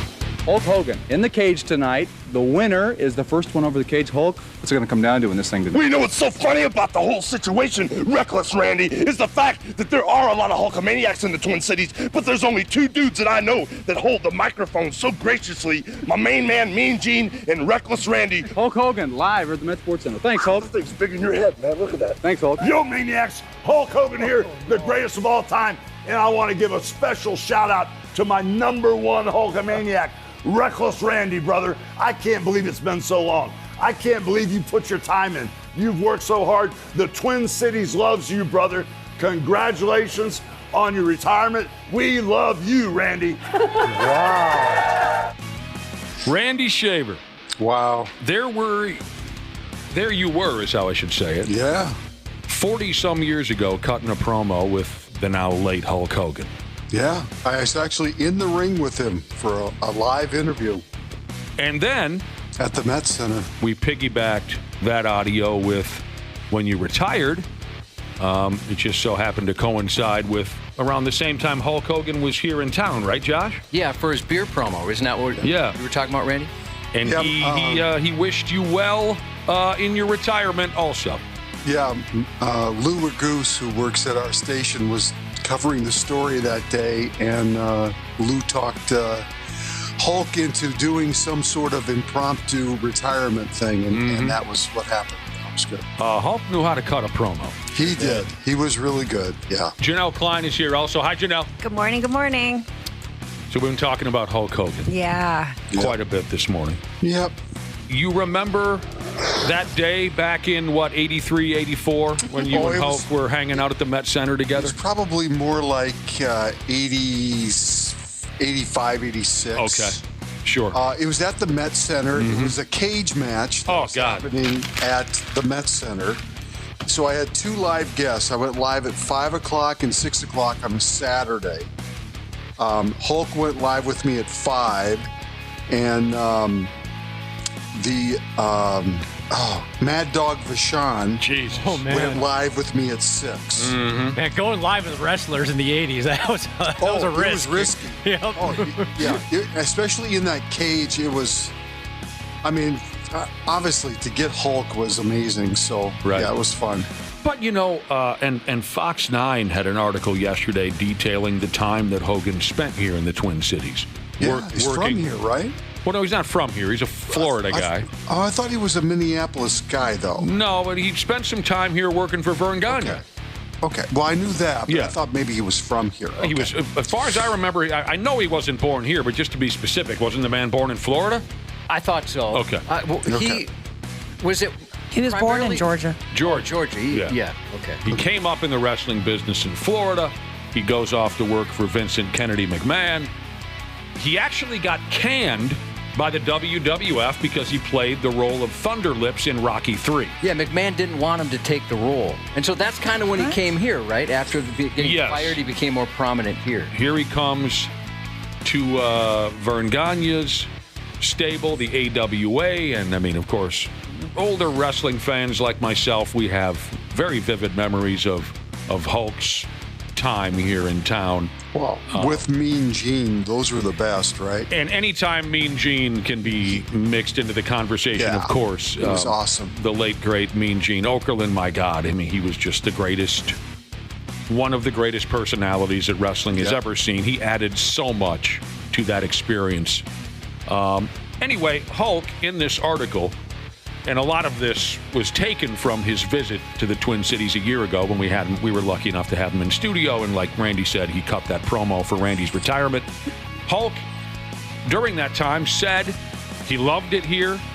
He claimed Hulkamania really got its start here. This is where he printed off some of the first T-shirts that now you still see wrestling fans wear around town. Yeah, he found a home here, and he said he's always loved it in the Twin Cities. Yeah. Of course, Pastamania. We can never neglect mentioning his Pastamania restaurant at the Mall of America. He said a year ago, I lived here from 79 to 84. I never wanted to leave. I loved this town, and I loved the Twin Cities. And not only here, but all over the world, wrestling fans are grieving today. Yeah. Hulk's passing at 71 years old, had a heart attack, it sounds like. He wasn't in the greatest health the last number of years. No, he's been battling quite a few things. Well, there was just a couple weeks ago, it was being publicized that maybe he was on death's door. And then his publicist came out and said, no, that's not the case. He's doing fine. His heart's strong. He's doing great. And, that was my first reaction. My wife woke me up yesterday and told me Hulk Hogan is dead. And I said, well, that news did break a few weeks ago, and it proved to be nonsense. Well, it obviously wasn't nonsense. We've talked a lot about Hulk. We'll get to some more Hulk stuff here a little bit later. Janel Klein, did you ever have the pleasure? I never did. And I knew a little bit about him. I remember the Gawker lawsuit. That was kind of my first introduction to him. Oh, seriously? That's the first time I obviously don't follow pro wrestling very closely. What? But he was so much more than that. I'm surprised you hadn't really been familiar with him. I really don't know a lot about him. Okay, wait a minute. It was one thing a few years ago when you said you had never heard of Ric Flair. And it was another thing when you said you never go to movies. It was one thing when you told us you had never heard of Ric Flair up until he came on to you in the studio. That was awkward. But there's no ambiguity there whether or not he was hitting on you. That was very obvious. But you're telling us, when was this Gawker scandal? Oh, gosh, that has to be 10 years ago maybe or so. 2012, it so says. It was 2012 before you were familiar at all with and that's Hulk Hogan. all I know of him. That's all I know of That's him. funny. I was just about to get back to a text. Somebody says, does Janel even know who Hulk Hogan is? I mean, barely. And I started writing, of course she knows who Hulk Hogan is. Everybody knows Hulk Hogan. You are from another planet. You truly are Jupiter Jane. Oh, my God, I know. But, I mean, you never had any... You've worked a lot of different gigs. Yeah. No one ever said, hey, we need you to go over here and talk to Stone Cold Steve Austin. We need you to go talk to The Rock. We need you to talk... The closest thing I remember ever doing is one time, ESPN has this show called E60, and we went down to Iowa, Bettendorf, Iowa, where they train MMA fighters. Mm-hmm. And I remember spending several days there shooting an episode of ESPN 360 or E60, and all I remember is the stench. Oh, I bet it stunk in that God, did it stink. We would run in and shoot a few things and then run back out. That's how bad it smelled. Just sweat, protein shakes, and stale farts. Yes, come on. I thought when I went to an MMA training facility once, Dana, I thought it kind of smelled like black licorice and butt cheeks. That's a callback to yesterday's program. Rest in peace, Hulk Hogan. Yeah. Now, while we're at it here, coming up next month, just a few weeks from now, 3 of my favorite things, 93X, the Wayzata American Legion, and Janel Klein, along with Randy Shaver. 3 of my favorite. pains you, doesn't it? 93X, Janel Klein, and the Wayzata American Legion. 3 of my favorite things, along with Randy Shaver, are combining forces for a fundraiser. This is next month, August 22nd, and we want to give folks a heads up on this as soon as possible. Friday, August 22nd, we are, 93X, the Legion, Randy Shaver, and his Randy Shaver Cancer and Community Fund. We're all combining for an event. We're calling it Broast. Where is it? Broast out chicken, Broast, I think, isn't it? Broast out cancer. Broast out cancer. We want to broast out both. Yes. Chicken and cancer. All proceeds from this event will benefit the Randy Shaver Cancer and Community Fund. And it helps advance cancer research right here in town. Yeah. Here's another opportunity for folks to get involved and make a difference. And we're making a difference this time, 1 plate at a time. Come over to the Legion on Friday, August 22nd. It's $20 per person. And you get to enjoy the Legion's signature broasted chicken dinner. And I know all about it. I'm the guy in the back who's sweeping that carcass into the broaster. That'll, baby. I'm the one back there, and with my bros, as a member of the Sons of the American Legion over there at Wayzata. So, $20 per person. You have to advance purchase a seat. Yeah. And you can set aside, there's 2 separate times for you to sit down and eat, 5:30 to 6:55 or 7 to 8:25. When you're not sitting at your table enjoying the broasted chicken, of course, you can hang around the bar. There's a patio, the whole works. Nice patio, too. I like that fireplace they got out there. Smashley's been there. I won't be able to be there this time, though, because you decided to, Randy, I don't know if you picked the date, but it's my due date. So, I won't be able to attend. I didn't pick the date. A decision was made, actually. I will miss you guys. Nick's wife recommended we just have a stream into the hospital room. So as people... Get a live stream. Yeah. As we're eating broasted chicken, we could watch my future nephew being born. Oh, and broasted chicken sounds so good, too. I'll tell you what, Josh, I've eaten through worse than that. I could do that for broasted chicken. The buffet dinner includes, and it really is very good, trust us. The broasted chicken dinner includes, of course, the chicken, baked potato, homemade coleslaw, courtesy of my bro, Lanahan. Oh, you said he knows how to make coleslaw? He knows how to make every damn thing. Didn't you say he nails it? Oh, dude, Lanahan makes the best coleslaw in Hennepin County. I would never expect that from him. Hopefully I'm not screwing this up, but wasn't there some controversy where somebody else tried to make some coleslaw? And I thought there was a coleslaw story you had at one point. Well, I Does guess that ring a bell? I don't remember. Yeah, there was something like somebody else made it and somebody got upset. Well, I know when my core group of dudes, got into becoming sons of the American Legion and volunteering our time for this and that, and that's the whole idea of the Sons, is to just put together some money and donate it where it's needed. That's what we do. When we all decided to jump in on that, there was an old-timer in the back who made coleslaw for many years, and we had to bump the sumbitch because Lanahan made better coleslaw. Yeah. He was not happy about that. I knew there was some coleslaw controversy. We said, hey, we know you've been doing it for 65 years, but you got to go. This stuff is trash. We got a better guy. I love coleslaw. Oh, me too. So there's going to be door prizes throughout the evening. So again, go to 93x.com, find the link.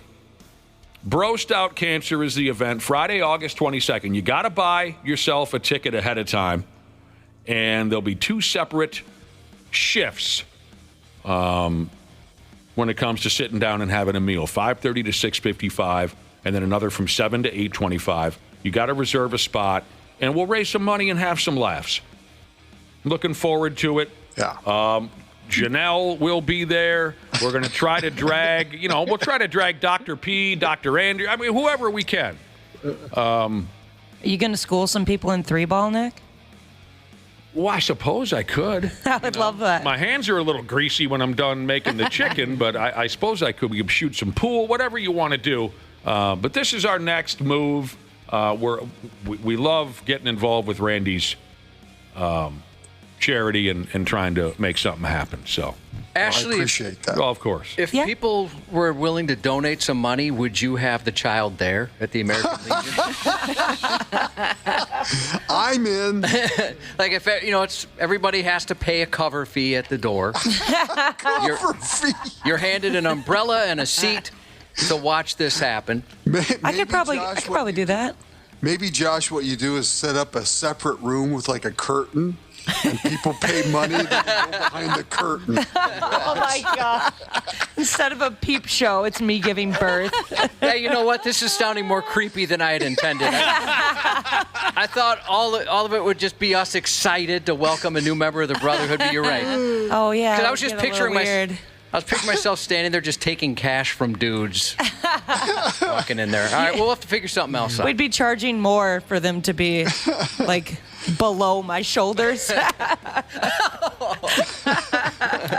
Janelle, what kind of gig would you like at our Broasted Chicken event on Janelle. August 22nd? You want to be back in the kitchen with the bros? I think I could. Well, I think I could. Maybe making the cold slaw. Maybe Janelle should be the entertainment. Maybe Janelle should. She is. You sit could be in the corner with a guitar. You'd be a perfect greeter. You're so friendly and you've got such a great smile. Oh, Randy, or pardon me, Janelle. Maybe she can be the hostess. Yes. If you want to be the greeter, Yeah. that means you get to stand up front with our guy. Janelle, I think, has a little crush on one of my bros. You could stand up front with my bro Squirrel. Oh, I do love Squirrel. Squirrel rings. He rings everybody up there at the register. Will they be serving squirrel there? I What's hope that? not. Will they be serving squirrel? I really hope not. Like if they run out of chicken. You could hang out with Squirrel. Great idea to have Randy Shaver. Great idea to have Janelle strumming an acoustic guitar in the corner. Do you play an instrument? We all know how musically. Well, in 7th grade, the clarinet. Yeah, that makes sense. We could bring that back. Randy, are you going to make it to August 22nd? Yeah. That serving squirrel got me. Okay. We'll have a good time. I have some kitchen experience. I mean, yes, you do. You put me wherever I'm needed. Yes, I'd love to learn how to broast chicken. What's my job, Nick? You're the host. Yeah, you're the pimp. Yeah, you're the okay. Stand around, take pictures. I thought maybe I could be hanging in the kitchen. But you're no, the draw. Kissing women. Kissing babies? Like Elvis when he would walk around the room, when Elvis would wrap up a show. And Should I dress up as Elvis? Oh, do whatever you want to do. I would love that. We got one guy that dresses as a chicken on Broasted Chicken Night. We got one guy that dresses. What? I didn't know this. We play the chicken dance song on the PA, and then Dickhead comes out in a chicken costume. It's a riot. Yeah. What in the world is going on over there? Everything goes on. Randy, I'm assuming the bar's open and all. Yeah, oh yeah. A few people want to know about that. Oh, of course. Speaking of Lanahan and his coleslaw back there real quick.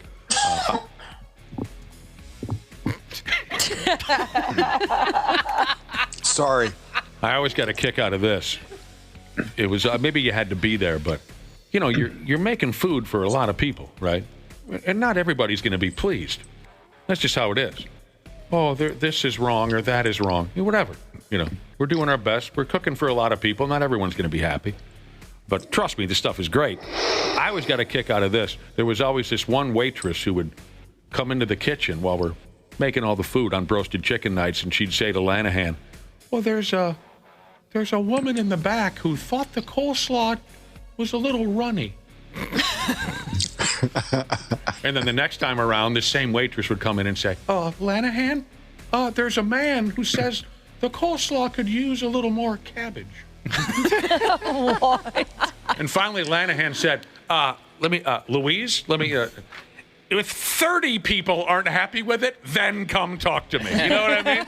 I can't sit back here and make a special batch for Ernie, or whatever his name is in the corner, who would like a...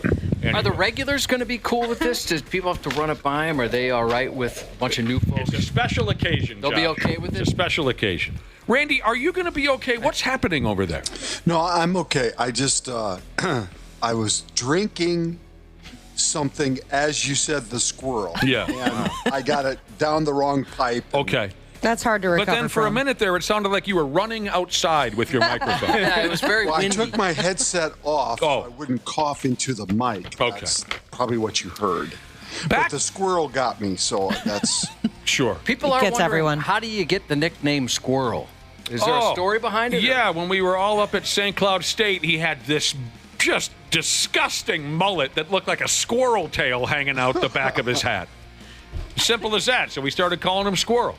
And there's been a campaign, during my time knowing him, to maybe bring it back, but it's falling flat. Oh, no, it's back. It's back? Oh, yeah. It never went anywhere. No. When I met him, he was he had a really short haircut. Oh, I'm sorry. I thought you meant bring the nickname back. Oh, I'm sorry. The tail. Yes, there has been. Could he grow it if he wanted to? Yeah.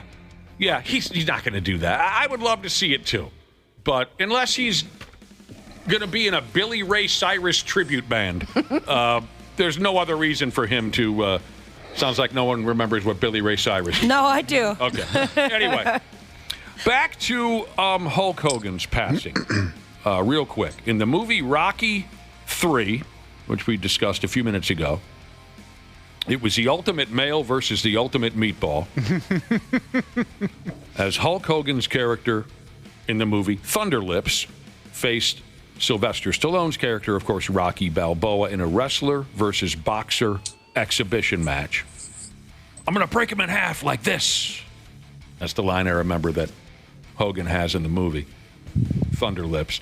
In that same film, Mr. T's character, Clubber Lang, that character was named the 4th most hated sports movie villain ever. Clubber Lang was named the 4th most hated sports movie villain ever. The Sporting News put this bit together. I think they were the same website a few days ago. We were talking about fictional quarterbacks. Now we're talking sports movie villains. Okay, they've got 21 of them. Chime in, with the exception of Janel, of course. In 21st place, as far as most hated sports movie villains, Shozen Taguchi. He was the bad guy, Josh, in Karate Kid Part 2. He was a prick. Yeah. Just looking at his face, it was tough not to want to punch him. And he made a return in the Cobra Kai series, did he not? And they made up, right? Yeah, and they made up. They became pals. But, I remember that character from Rocky II, 1986, played by an actor named Yuji Okamoto.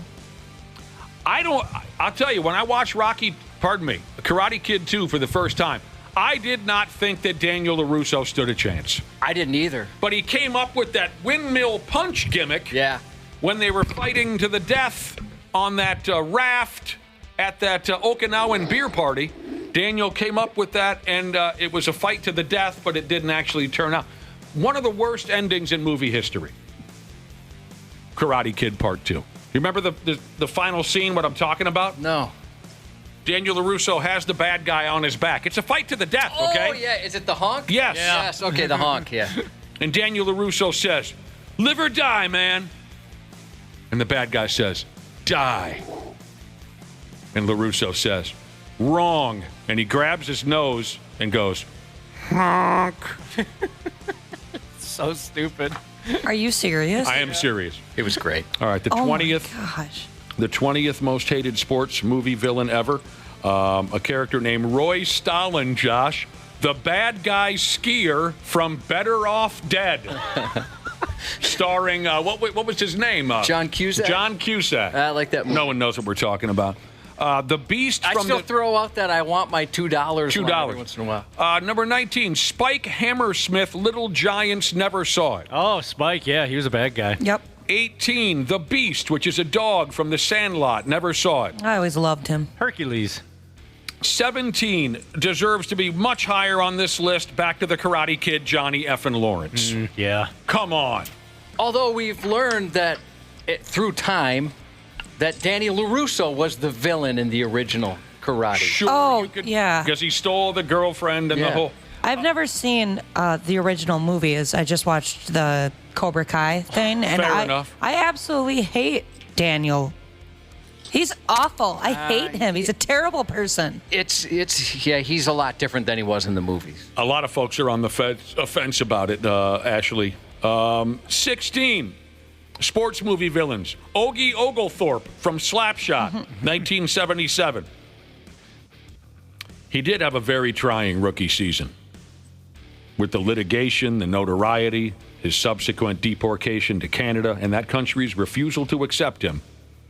That's more than most 21-year-olds can handle. Number 15, Bob Sugar from the movie Jerry Maguire, played by, what's that comic's name Jay again? Moore. Jay Moore. I never liked that movie in the first place. 14, Roy Turner from the Bad News Bears, 1976, played by Vic Morrow, the manager of the Yankees. He was a prick. He was. What was the line in the movie? Hey, Yankees, you can take your apology and your trophy and shove them straight up your ass. 13, again with Karate Kid. Terry Silver from Karate Kid Part 3. Yeah, he was pretty evil. He also returned in the Cobra Kai series, did he not? He did. Yeah, it's a douche canoe. 12, Jean Girard from Talladega Nights, played by Sacha Baron. How do you say his name? Baron Cohen. Oh, I loved that guy. How could you not? I forget, what did he race in? Oh, what division? Yeah. You say it, Randy. Formula One. Well, it's Formula. I mean, he broke Ricky Bobby's arm at the bar. Yeah. Ricky Bobby kind of deserved it, But then Ricky could have avoided all that if he just would have said, I love crepes, correct? Yes. I'm disappointed to see this on the list. Supposedly the 11th best or most hated sports movie villain is, I can't even say this, it's so dumb. White Goodman, Ben Stiller's character from Dodgeball. He was so good. One of the worst. Dana, really, come on. He's such a tool. That is one of the worst movie characters of all time. That's the point. That's what makes it so great. No. You're misunderstanding me. He wasn't the worst as in the best at being the worst. It was just a terrible character and terrible acting. It was awful. There was nothing that he did was funny or original at all. Nobody makes me bleed my own blood. Yeah. He absolutely sucked in that movie. Like, what was it? Like the penis pump? Is that what he was using all the time? That was the worst part of a bad movie. 10, David Sims from Tin Cup. 9, Judge Smales from Caddyshack. Played by one of the most gifted actors to ever live, Ted Knight. 8, Rachel Phelps from Major League. She was the owner of the Cleveland Indians at the time who tried to sabotage their season at every turn. 7. Hubba. You liked her? Oh, yeah. 7, Big Ernie, Big Ern McCracken, Kingpin. God, that should be number 1. Bill Murray was just brilliant in that. He was. My favorite line from Bill Murray in Kingpin is Kingpin. How do you say it? Kingpin. Is when he says to the waitress, "Give me a Tanqueray and Tab. I got a long drive ahead of me, so keep them coming." Does he tell her to wash off her perfume before she comes wash back? your perfume off before you come back to the tip. 6, I remember The Natural. I love The Natural, and the character is the judge. I don't remember what about him was so hated. Oh, yeah. 5 was the warden from The Longest Yard, played by Eddie Albert. 4, Clubber Lang. 3, John Kreese from Karate Kid. 2, Ivan Drago. Yeah, it's an awesome one. Played by Dolph Lundgren. Well, yeah, he murdered Apollo Creed. Yeah, I was terrified of him as a child. And he didn't regret Dick. He does. He does. And then when I got to number 1, I realized what I was doing. Yeah, I'm sorry. All this is a big plug for the latest Caddyshack movie, because number 1, they claim Shooter McGavin is the greatest villain in sports movie history. You mean Happy Gilmore? He is very What did I good. say? Caddyshack. Happy Gilmore, yeah. He's good. He's good, but he's not the greatest.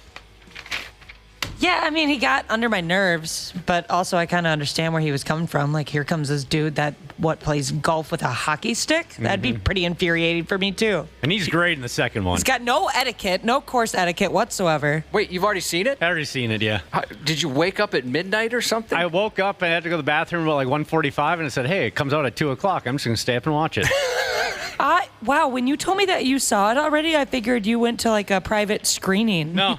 You watched it this morning. Last night. Yeah. You watched the latest Happy Gilmore. From like 2 to 4 a.m. Oh, so it's not in movie theaters? I love you. No, it's on Netflix. Oh.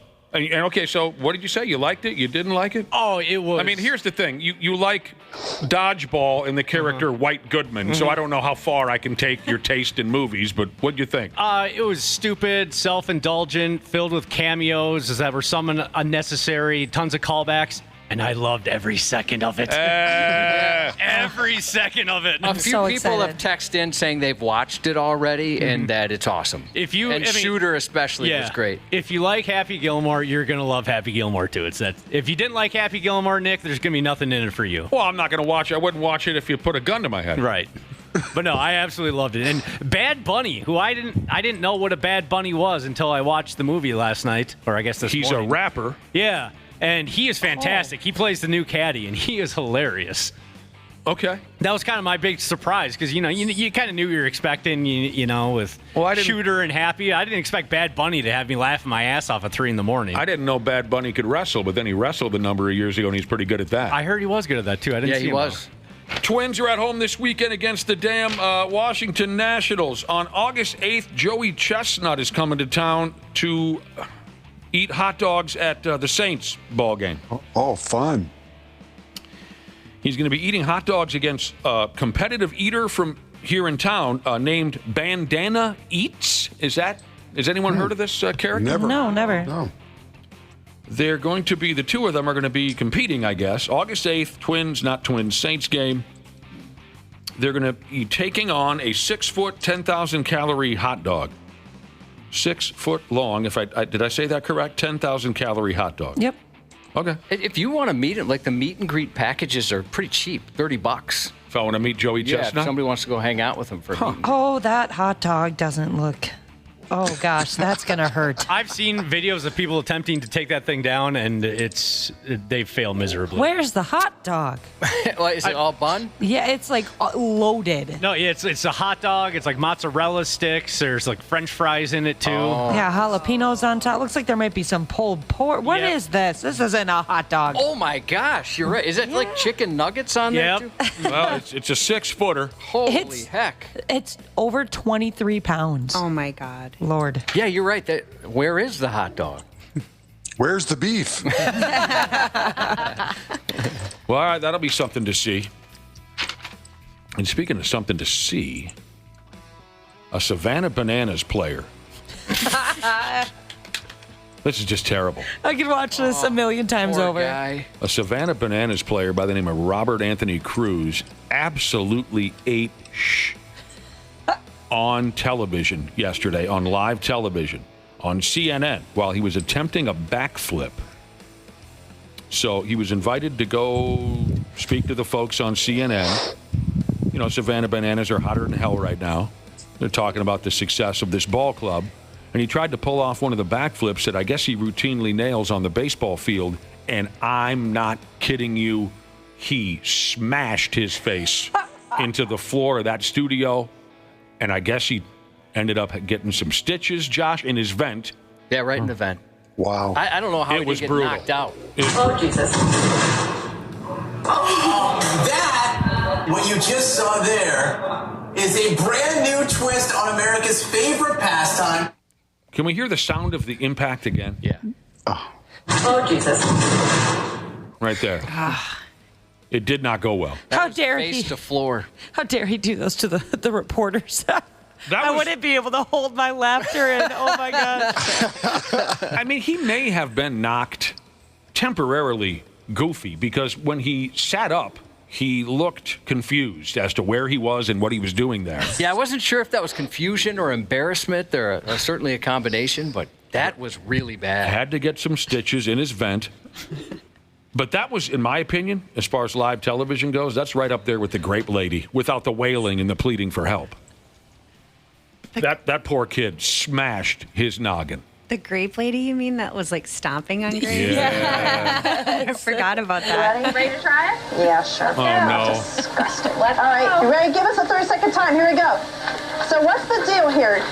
There's a contest to stomp, and how are you measuring who does the best stomping? Whoever stomps the most shoes wins an overnight stay, but it's not the only thing you can do. Well, if grape stomping's not your thing, you can come and spend the day listening to live music, eating international foods, having wine tours and tastings. It's a lot of fun, a whole day.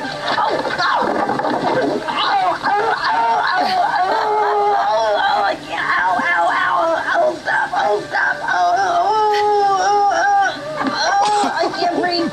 No. Oh, boy, dear. I think she's actually hurt. No, I think she is. Yeah, she's hurt. She took a hard fall off there. Oh, gosh, I hope she's okay. And then her life changed. She sounds like a dying animal. She does. She does. I think she's actually hurt. Sounds like a dog that fell into a fire pit or something. Yeah. How old is that audio now? 20 years? Oh, it's got to be. Audio, Oh my video. gosh, what? Janelle, being someone who makes a living doing live television, when you first saw that, did it just send a chill up your spine? I mean, anything can happen. Yeah. Right? Oh, shoot. 1998. Do you think she still thinks about it? Like, she might wake up at night and go, oh my God. Oh my that happen? Janelle, I hate to say this, but I bet she has not been able to shake that. No, she's come out and said that as much. Every day. She really was, very hurt. It wasn't like she just brushed it off, walked it off an hour later. She actually had a real injury? Well, she broke her collarbone or something. Yeah. Oh my God, I didn't know that. So just a quick Google search here says that it aired on the news in 98, but it became a viral sensation when it got to YouTube in 2006. Okay, that makes more sense. I was going to say, how the heck do I know this video so well? I mean, I'd think about it every day. Yeah. It's so terrible. I mean, also, she thinks, okay, it's done and over with, collarbone healed. And then 8 years later, here it comes again. That's a good point. Yeah. Not like today when you do something stupid and well, that's going to be on the internet later. Right. Oh, man. But you must have thought to yourself, my damn, that could happen to me. Oh, yeah. What's the silliest live situation you were ever put in? Oh, boy. This poor lady, who's been tortured by this now for over 20 years, she has to think about it every day. Yeah. She came off all exuberant on the air, but that's her job. Her job is to make every little stupid thing that's happening in town look interesting, right? Yeah. She maybe on her way there was thinking, for Christ's sake, I got to stomp on grapes. Who cares? You know what I mean? And then this horrible moment happens. So what's the silliest situation you were ever put in live? A lot of bad weather. Bad weather. Times where it looked like a hurricane was going to blow you away. Oh, yeah. Like a lot of that. Getting your, tail kicked by heavy rain and wind and stuff. Yeah. I remember several times at KARE 11, they'd bring in live animals, and I was like, this is not a good idea. Okay. Anything could happen You there. didn't want to promote the zoo by handling their new Komodo dragon or whatever. Exactly. Yeah. No. I wouldn't like that either. Yeah. I remember one time I wasn't there, but I was at the location. I didn't see it happen, but one of my colleagues was on the air, and some lunatic came running from off camera and like basically tried to tackle the reporter because he wanted to be on TV. And that, yeah, all that stuff goes through your mind. Drunk people, oh God, several times when I've been at sporting events, there's drunk people all over. There's something that's going to happen. Yeah. Well, try and do like a live shot from a tailgate parking lot. Stuff like Sounds that. miserable. Everybody wants to be famous. Yeah, especially nowadays, right? Now, they want to yeah. pump up their TikTok account. Oh, yeah. Can you even think, Josh, can you even think of the most awkward live experience we've ever had? Awkward live. I'm sure. Didn't think we'd be able to escape it, but somehow we did, kind of a thing. I mean, to me... there's been interviews that went south. Right. Certainly interviews that have gone badly, but I'm trying to come up with just an awkward, I can't believe we're actually here, how do we get out of this type of a thing. I can think of a promotion for me. It was, for whatever reason, they sent me to a tax preparer's kiosk at Southdale. It was me. Not surprising. The tax guy, a cubicle, and a fake plant. And we had nothing to give away other than like T-shirts and keychains. That was so awkward, just me and this dude for 2 hours. And I thought, I'm sorry you have wasted so much money. Did you try to make small talk, or were you like... Oh, yeah. We got along well, but most of it was me apologizing that nobody showed up. Yeah. Who was the sales rep that thought it was a good idea for 93X and a... What was his job? He was a tax guy. So, it was a pop-up tax cubicle to push at business to his... Yeah. So not only, is it just kind of goofy in general, but somebody had to walk into the mall to go find it, right? You know how that is. Like, yeah. It's even more difficult. I mean, I can't think about... I could tell you exactly who it was, and I could give you a clue that you'll know right away. He would always want to know how our career in the broadcasting industry well, that's the same guy who set me up with my worst ever gig, public appearance, whatever you want to call it. I suppose as far as on-air stuff, we've been able to battle our way through awkward interviews. A lot of times you could just act like there was something else happening, like the old line, "Hey, we got Whitesnake coming in studio." That was our thing. When an interview was going nowhere, we'd say, "Hey, we got to go. Whitesnake's coming in studio." So there was always a way to escape. There was a way to escape live on air, but at those promotions where you're paid to stand there for 2 hours, there is no escape. There's nowhere to go. Well, bad. Sometimes this doesn't seem to happen as much anymore. Like sometimes you'll show up at a kiosk like that, and they'll be like, "Okay, where should we set up all the live broadcast equipment?" And then you have to break it to them like, "Oh, no, that's not." This isn't a live broadcast. I'm going to stand here with my thumb in my ass for 2 hours and hand out bumper stickers. Exactly. And let me tell you right now, nobody is going to show up. Nobody. No. Did one person come up for tax advice? No. In 2 hours, not one person? No, it was the mall. It was like a Sunday before close. It was everything about it didn't make any sense. Yeah, that same sales rep that set you up with that tax appearance. Well, I loved the guy, by the way. He was a very nice guy. And boy, could he take a verbal beating from his wife and kids. Oh! We saw that a few times. Every day his little office phone would ring, and it was his wife or kids telling him how much he sucked. Oh, yeah, all the time. That's awful. And we saw him and he would just say, "Oh, I'm sorry. Yes, I suppose I could have been on time for dinner last night." It was just And remember when... he was a very funny guy in his own way, and he was fun to hang out with. He was definitely frustrating at times, but I do miss him quite a bit. Remember, we were at the Mall of America. We were ringing bells for Salvation Army, and we saw him at the mall being dragged by his kids. His hat's on sideways. He looked absolutely miserable. Him and his family, and he looked like he was wishing he was dead. Well, yeah, the awkward position he put me in. I've told the story before. Hey, man, he says, "I got a bar gig for you, next Friday night at a bar in Spring Lake Park or something like that." And because I had been screwed by this guy before and he had put me in awkward situations, he'd put me in, what do we call it again? Promotions. He had involved me in promotions that just didn't make any sense. 93X and a tax guy, 93X and a whatever. He had screwed me before.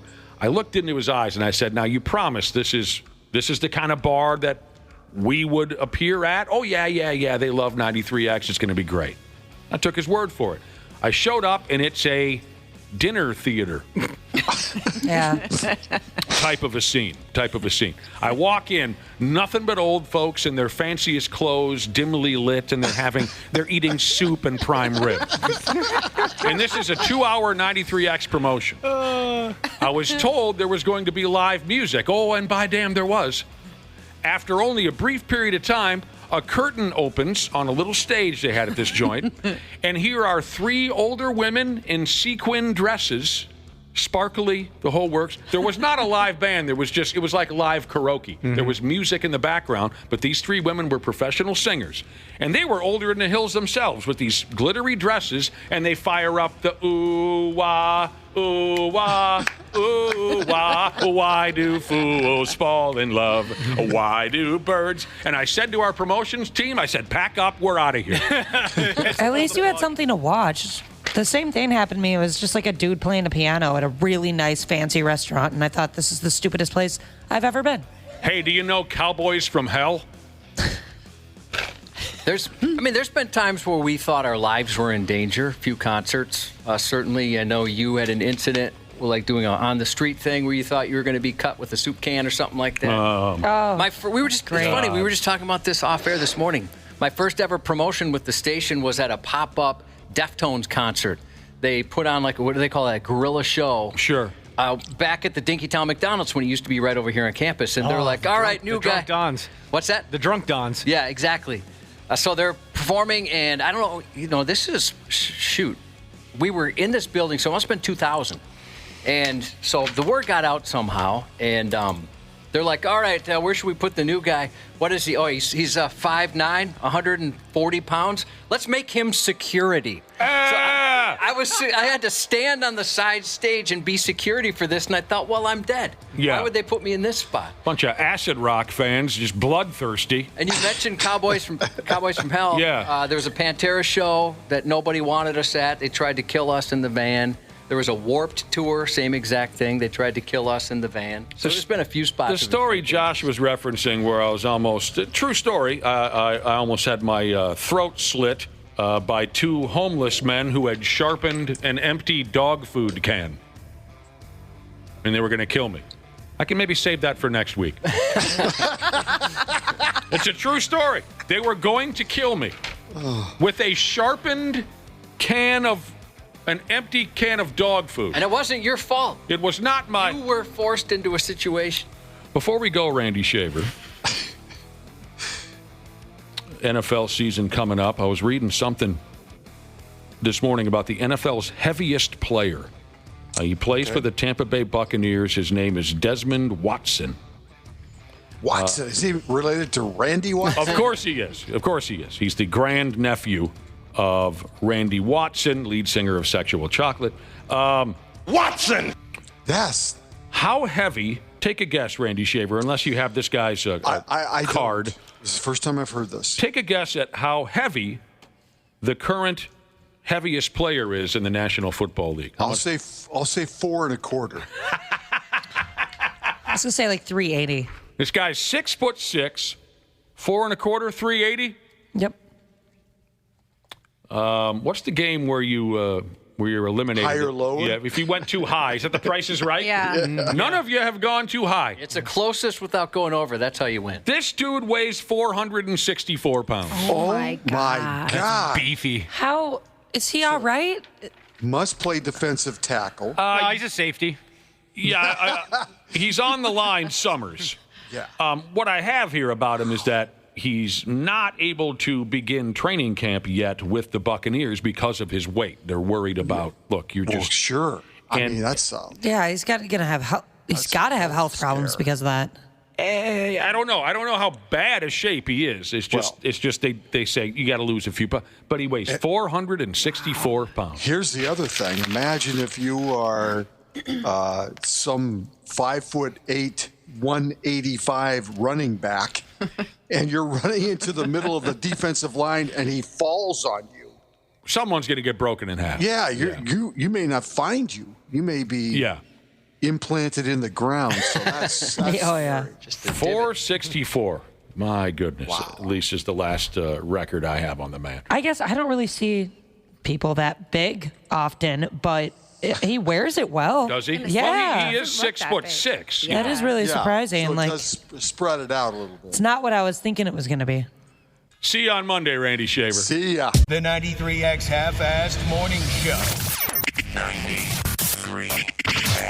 Hey, podcast pals. It's Dana from the Half-Assed Morning Show. As always, we appreciate you checking on the podcast, and it's all brought to you by our friends at Standard Heating and Air Conditioning. The July heat means it's officially swass and crotch soup season. Gross! It also means our AC units are being put to the test. I recently went through an issue myself, and I was so happy to have my friends at Standard Heating and Air Conditioning in my corner. They gave me real options, didn't make me feel like a dummy for not knowing a single thing about HVAC systems, and let me choose what worked best for my home and my budget.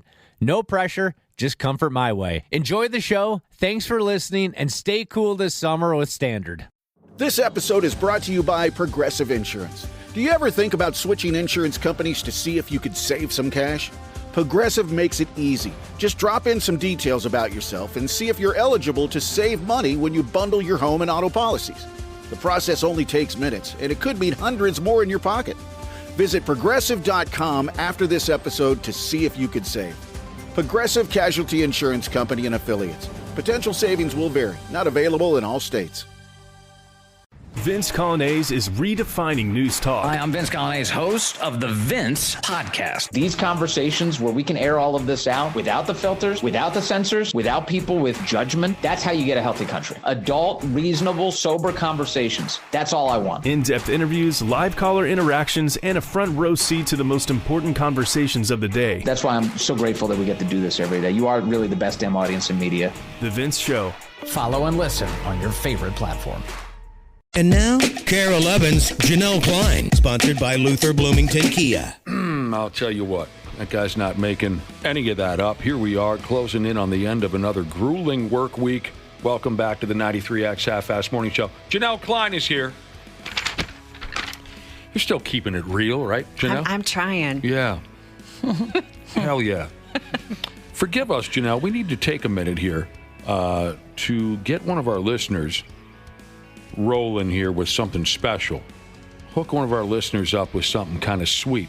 For Pete's sake, Josh, when was the last time we gave something away via the good old-fashioned telephone? I mean, the phone hadn't worked in so long for various reasons. There was, at one point, we couldn't do it because somebody forgot to pay the phone bill. That's my favorite. Pay the phone bill. One. Yeah, we told the engineer, hey, the phones don't seem to be working, and they looked into it, and somebody had forgotten to pay the phone bill. I thought we had somebody in the building that paid specific attention to that. There was the a bill. person. Electric. What do they call that? Quiet quitting? I think the person just didn't care anymore. Cooling and heating and the telephone and everything. Yeah, they took care of that, but they just decided that I'm not doing that anymore. Then we had some technical issues moving studios. Technical issues. But the text has become the thing, of course. And so it has been a while since we've given something away over the telephone. And what we have going here is next Monday, coming up Monday, Shinedown, playing a gig, opening band, Bush. Where are these folks playing? Oh, shoot. I knew it, and I already forgot. Let me double check. Shinedown, playing Monday. Bush is the opener. And the opportunity we have for you here is they're calling it a VIP acoustic performance by Bush before they open up for Shinedown on Monday night. You get to meet the band. You get a photo opportunity. You get to watch Bush play from the side stage for a couple, 3 songs. And you get a pair of tickets to the show, obviously, so you can experience all this. So it'll be at Target Center. Target damn Center. So here's the deal. The 9th caller right now at 651-989-93. Do I still have the right phone number? It's the same as the text. It's been a lot. Same as the text. The 9th caller at 651-989-9393 will be our winner. God, this feels like 20 years ago. It really does. It's kind of fun. Bush, you get to see him perform VIP style, an acoustic performance. Meet the band, get a picture, watch him play from the side stage, and obviously a pair of tickets to the show. Good luck. This will be great because there's some folks that might, maybe we should let them know. You know, that phone that you watch TikTok videos on Yeah. and you text and Snapchat and stuff, you can make phone calls on those as well. So this might be your first opportunity to see if that works. What's your preference, Janelle, in the year 20 and 25? Here we set in the year of 20 and 25. What is your preference if somebody wanted to get a hold of you or when you try to get a hold of somebody else? Do you still use a good old-fashioned telephone call, or is it always text? I would say almost always text. God help us, that's how everybody is nowadays. Yeah. Well, I'll tell you what, if I get a phone call, I think, oh no, something's wrong. Because it's almost always text. Yeah. See, I still communicate quite a bit with just a good old telephone call. Yeah, so do I. But I have a couple buddies that I'll talk to every day on the phone, but outside of that, if somebody calls, I assume something's wrong. But I'm well aware of the change. Well aware of it. Matter of fact, our program director, Derek? Jesus, for the life of me, I couldn't think of his name. I Yes. thought you were trying to come up with a nickname. No, our program director, Derek, is, I don't think he'd be upset if I let the cat out of the bag. I think the man is 100% full-on terrified of a telephone call. Well, I think the dude's always running around doing stuff, and so he, wants to read it and get it over with and move on to the next thing. Like I don't know if his voicemail's the same, but the first time I called it, my heart sank a little bit because I was about to leave him a message. But his outgoing message said something to the effect of, "Oh, I see you're still leaving voicemails, huh?" Yeah. So I thought, well, I guess I'll email him. He communicates almost 100% purely with text messages. So a little blast from the past this morning. Did we already get a winner? Dana, or it looks like maybe he's on the phone. Dana's on the telephone. Okay. He's trying to figure it out. You got somebody? Got somebody. Okay. Are they pretty pumped? They're very excited. All right, good. Yeah, shout out to Kathy. She's pumped. Oh, I miss answering the phone and people being excited. You like that bit? Yeah, I liked doing that. That was fun. All right. Here we go. Like I said, this is our final, our Friday show. Get me out of here, Cubby. Usually that's the first thing you say. Oh, maybe you did say something like that when you walked in. I don't recall what I said when I walked in this morning, but it likely wasn't positive. I'm ready for a couple days off. I could use a shower. Yeah, especially after being in the studio. I could use a shave. I could use a good meal at a fair price. What else? I could use a good hangover, really. Why not? It's the weekend. Could anybody in our group here, could you use a new pair of cowboy boots? Yeah. I've shopped before. I don't think I could pull them off. Have you really looked into buying cowboy boots? Yeah, and a cowboy hat. Come on. Was this for a bit? Oh, no, not at all. I had a girlfriend that was really into that kind of stuff. She grew up on a farm. She loved country music, liked to go to all the country shows, and she wanted me to go to a country show with her. And so we were at actually State Fair. What do they call that area? Where you can get all the cowboy stuff. Kind of over by... The cowboy stuff. I forget the name of the area. But anyways, we were over there, and she wanted me to get a cowboy hat. And I thought, well, I'm going to change my image. I reckon I better change it. Tried some of those on, and I tried the cowboy boots on. And I've got these big, fat tree trunk legs, so it looked ridiculous. But it would have been a one-time thing for you. Oh, yeah. It would have just been like going to an event or two. Yeah, spend like $1,000 just for one event. And I was going to change my name to Dusty Spurs. Oh, yeah. Just make a whole thing out of it. Cowboy boots, Dana? Easy answer, no. No. You've never considered such a thing? I thought about buying a cowboy hat once for a wedding because it was like a Western-themed wedding. Oh, Jesus. And we went to, I knew you'd hate that. Yeah. We went to that store, the Mall of America, where they got all the cowboy boots and the hats and stuff. I looked at one price tag on one of them. I go, oh, maybe I'll try Amazon. I've got some cute cowgirl boots. They're black. They're like goth version of cowgirl boots. It's perfect. Janelle, you got any kickers? I don't. I think they're cool. If I lived in the South, for sure I would do it. Where would I wear them here? When I was in high school, suddenly cowboy boots had a pop and had a surge in popularity. Because I think a few of the rock stars were wearing them. Slash was walking around wearing cowboy boots and whatnot. So they had a surge in popularity. A couple of my buddies went out and bought them. One of them wore them quite well, actually. The other just looked awful. Mm-hmm. He didn't play the role very well. The reason I'm asking you, I never considered cowboy boots. My dad wore them. The reason I bring it up, this is hilarious to me. So Along with a new pair of cowboy boots, does anyone need a fat plate of fajitas at the same time? Always. Yeah, I could go for fajitas pretty much any time of day. Because the folks at Chili's have upped and decided to sell a pair of cowboy boots. Chili's signature cowboy boots. I think they look kind of cool, to be honest with you. They're kind of evil and cool. I don't know. Yeah, I dig them. You mean you can buy boots at the restaurant? Well, no, I think you have to go on their website or something, and you can order a pair of Chili's signature cowboy boots. They are super cute. I would 100% wear these. I've always wanted a red pair of boots. Are they red? I can't tell. Yeah. My picture is black and white. They are made from the leather taken from Chili's booths. That's the funniest part to me. F me running. Oh, that is so good. Some booth boots. I love that. Oh, they do call them booth boots. Somebody should have pre-read this article. You can get your hands on them up until August 29th, which would be what? Tuesday next Tuesday. Yep. F me. Chili's cowboy boots. But they're not the first. McDonald's had a chicken McNugget body pillow that you could hug in the middle of the night. I would love this. That'd be comforting. Does it smell like McNuggets? Yeah, I would want it to smell like the nuggets. Oh, I'd never sleep.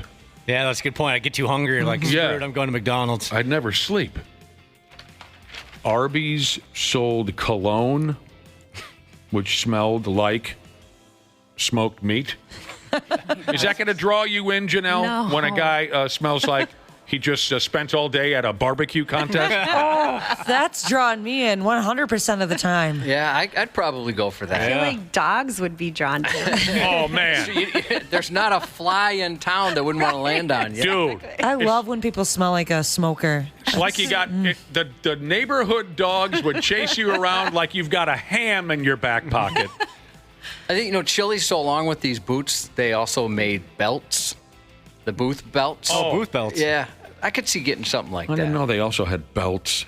But yeah, now that the internet, social media, these fast food joints can reach out to so many people, they love these extra special little gimmicks. It's easy marketing. Yeah. Pizza Hut had a pair of, this is recent, isn't it? Pizza Hut had a pair of tennis shoes you could buy? I thought I saw that recently. Pizza Hut tennis shoes. Arby's wasn't the only one with cologne. Burger King had a cologne. Of course. We all know what the smell of Burger King does to you. Oh, man. Makes you crazy. Driving by a Burger King smells so good. Favorite fast food, Janel Klein. Go. Oh, Chick-fil-A. Yeah? Yeah. It's a good choice. Yeah, Nick, you were right. For March Madness, a couple of years ago, they made some cool-looking high tops. Pizza Hut did. Come on. Yeah. You get your ass kicked at the neighborhood park wearing the pizza, don't you? Don't they kick your ass for that? And there's a button on the shoe, and you tapped it, it would order you a pizza. Yeah, that sounds familiar. Yep. You got to be boning me. Hidden Valley Ranch dressing, at one point or another, would sell you a fountain. Yeah. I've wanted that spray. for quite a while. Yeah. Like a fondue of ranch? I guess. Yes. I like ranch, but that seems kind of gross. No, delicious. What the hell is this? Oscar Mayer made a bacon-scented face mask? Oh, bacon-scented things or bacon-flavored things never really taste or smell like bacon. I'm glad that whole bacon craze, like everything needs to be bacon flavored, kind of went away. Don't even get me started on that. I figured you hated it as well. Denny's had a pair of pajamas you could buy. KFC had their chicken-scented fire logs. I remember that one. Oh, yeah. I remember trying to buy those just to see if they actually smelled like it. But they were sold out instantly because, they probably only sold 2. I bet it just made you climb the walls until you got over to KFC. You're climbing the walls at your own home until someone would take you for a bucket of chicken. And Taco Bell was marrying people in Las Vegas. Do you remember any of the specifics on this? We talked about that not too long ago. It's probably a couple years ago. Josh, you remember any of the specifics of what Taco Bell was doing for you if you got married out there in Vegas? I think we even talked about it this year as well. I don't remember all the specifics, but you get a bunch of Taco Bell merch. So you get like a garter, a bow tie, a sauce packet, wedding bouquet, married T-shirts. They limited it, right? It was kind of like a special thing where only a certain number of couples could come out and do it. Yeah, it looks like it was maybe 15 or so. Yeah, because I remember the response was overwhelming, and there wasn't really a lot of people wanted to go to. It was overwhelming. Yeah. Oh yeah. People wanted to go to Vegas and have Taco Bell. Well, dude, you could get a Cinnabon Delights cake, wedding cake. Okay, I don't know what Cinnabon Delights are. Oh, you would love them. They are so delicious. I've never really spent time looking at the dessert menu when I'm at Taco Bell. I didn't even know they missing had out. What was that fast food that you loved so much and you made it known on the radio and people went after you because they said they didn't like it? Oh. Are you talking about Bosco sticks? Bosco sticks. Oh, yeah, Bosco sticks. Yeah, they sell them at Holiday and Quick Trip. Yeah, you did get some support. They're so good. But other people, just to bust your balls, would text in constantly about how, Bosco sticks were garbage. Again, they were just trying to be dicks. I just had one the other day. What is delicious? This? White Castle made high tops at one point or another. Arby's sold specific dice for Dungeons and Dragons. What? That's a next level nerd thing. Probably in a cross promotion with a movie or something, maybe. F me. I mean, they know how to make some money at these joints. Appreciate you listening this week. We'll be back next Monday on the 93X Half-Ass Morning Show. We were talking about fast food joints come up with all kinds of gimmicks now to keep you engaged. The latest is Chili's. They're selling a pair of cowboy boots. I guess go to their website.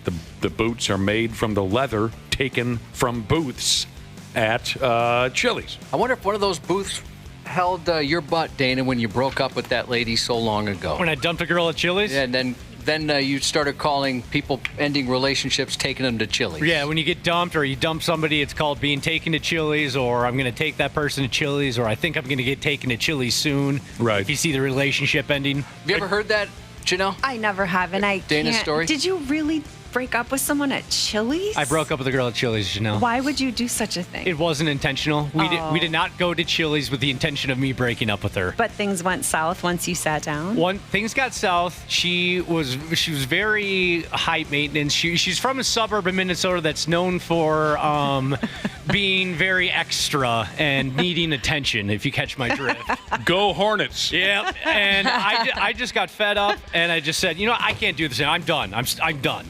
And then right as that happened, the guy comes, he goes, all right, who had the chicken poppers? Who had the salad? So what did you do? Stay and eat? Or of course. Box, or what? What did you do? She sat there like this, I'm crossing my arms for those that can't see me, and she just glared at me the whole time while I didn't touch her salad, while I just happily ate my, chicken crispers or whatever they were. That's one of my favorite gimmicks is breaking up with someone is known as taking them to Chili's. I would have made a scene if I was her. She just kept glaring at me, and this is the best part. So I was already set off because we were going on our way to Chili's, and she goes, you can't wear those jeans. They have holes in them. Change your pants. I'm not going to be seen in public with you wearing those jeans. So I go and change my jeans. I'm already annoyed. We get to Chili's, and then I'd never transferred my wallet from the jeans I had on to the new jeans. No. So she had to pay. So you broke up with her and made her pay the bill? I didn't wallet. The dude's ice cold. I would love to hear her version of this story. He's as cold as ice. And I dig that. All right, Josh, let's talk career numbers. How many times have you been taken to Chili's compared to the amount of times you've taken someone to Chili's? It's kind of weird because it's always been very mutual. Okay. Where we both realize, this isn't really a thing anymore, is it? Maybe to continue with the gimmick, you've split the bill. Yeah, pretty much. You've split the bill. Yeah, we've gone Dutch. I mean, I've never really had that moment where I'm like, I got to break up with this person, and I've never had somebody dump me. It's always just kind of faded out. Janel, have you more taken folks to Chili's, or have they taken you there? I would say the same thing. Like Right just kind of like mutual. Yeah. Ran its course. It's not working. That makes sense for I'm you lucky. guys. I've never had like there's not one ex I'd be nervous to run into Yeah. or anything. It's not. There's Yeah. never. I feel lucky in that regard. I've never Yeah. had an issue. Yep. Speaking of all these fast food gimmicks and whatnot, by the way, we mentioned Taco Bell was hosting weddings in Las Vegas, and it was incredibly popular. You got all the food, and they gave you. One of our listeners said, "By damn, my mother has worked for Taco Bell for 42 years." Wow. So they say, I'll hook you up with some Taco Bell swag if you want it. 42 years. That's incredible. That's awesome. She probably got to meet the Chihuahua back in the day. Did the Chihuahua make a tour? I don't know, but maybe there's a promotional event and she got to meet him. That Sure. was cool. Instead of a 10-year plaque, you get to meet the dog. Yeah. Another gimmicky fast food deal we were discussing. For whatever reason, Arby's was selling dice. Like you roll the dice, you play a game. Arby's was selling Dungeons and Dragons dice. Who knows what this cross promotion was exactly? It must have been years ago. Or I wonder, it could have been a Stranger Things reference, right there. I never saw Stranger Things. Never saw it, but you're right. Isn't that their thing? I thought so. Okay. But that could be it, yeah. At any rate, one of our listeners said, I bought the Arby's Dungeons and Dragons dice for $15. Must be recent, because he then resold them a few years ago for $100. Wow. Here's a pair of... It's kind of like that, was it Rick and Morty's sauce that they had at McDonald's that people the were... Szechuan sauce? Szechuan sauce that they were selling on eBay for a couple $100 a packet of it. Yeah, people went nuts for that stuff. All right, before we go, another heads up on a special event we got coming up next month. I understand we've already had some people pounce on this, and that's great. But in case you missed it the first time, the 93X Half-Ass Morning Show, including Janel Klein, and maybe Dr. P, maybe Dr. Andrea, we got to make some phone calls. 93X Half-Ass Morning Show is teaming up with the Wayzata American Legion and the Randy Shaver Cancer and Community Fund, and we're putting on an event August 22nd at the Wayzata Legion called Broast Out Cancer. Sit down, have our signature broasted chicken dinner over there at the Legion, and all the proceeds will benefit Randy's Cancer and Community Fund. Now, it's kind of a situation where you got to buy a ticket ahead of time. So go to our website. There's a link on 93x.com. It's $20 per person. There's 2 different shifts where you can sit down and eat. You'll have to get the hell out of the way for the next round of people, but before you sit down and eat, after you sit down and eat, you can hang around the bar, you can hang around the patio. $20 per person. You got to make an advance purchase. The 2 shifts to eat dinner are 5:30 to 6:55 or 7 to 8:25. You can make that choice. Broasted chicken, baked potato, homemade coleslaw, dinner roll, door prizes, and we'll all be hanging out and just having a fun time and trying to raise as much money as possible for Randy's fund. So go on 93x.com, check it out. And you're going to be there, Janel? I'm going to be there. Oh, awesome. I think this is going to be a blast. I'm looking forward to it. And what a steal. $20 and the food is so good. It is very good. A lot of characters hanging around, and we hope to make it a great event. So one more heads up. Go to 93x.com if you want to find out all of what I just told you. Janel, what do you got going this weekend? I have my cousin's birthday party. Okay. So that'll be exciting. And young person, old person? I believe she's turning 40. Oh, so that'll be fun. Yeah. And I was just there yesterday, but I'm going to go back to 3M Open, which is up in Blaine, which has been fun to see. Is this a work? Oh, you're doing stuff for the PGA channel? Yeah, I am. I have a couple work things to do, and then I hung out a little bit just for fun yesterday. So if we watch the PGA channel... I don't think I'm going to do anything that'll be on air. Okay. Yeah. Just off air? Yep. Interviews and stuff like that. Okay. So, but it's such a cool event. If anyone's a golf fan and you haven't been, it's pretty fun. Hearing you talk about it doesn't bother me, but when Brad and Randy do... Yeah. I was going to say, wow, the difference is incredible. I mean, come on, look at her. I can't get mad at Janel. She's like the nicest person in town. I suppose we got to jaw-jacking so much about silly things when we had Randy on earlier, he never had a chance to bring it up. But this is a big deal in town. Is. Yeah. You're going to be there both working and then maybe buying some beers and hanging out with the I crowd. hope so, yeah. Tell your cousin we said happy birthday. Thank you. I sure will. And Ashley, I know you've got some stuff going on this weekend. Yeah, yep. I'll be at the Richfield Hub Shopping Center parking lot with the Homestead Meats truck. So come on out, and I imagine we'll have like an eating contest. No. So they sell like steaks and all sorts of different cuts of meat. I imagine we'll have some stuff to give away. I'm not exactly sure what yet. What time? It'll be 4 to 6 today, and then on Sunday I will be at Jim's Liquor in Plymouth from 4 to 6. Jim's Liquor.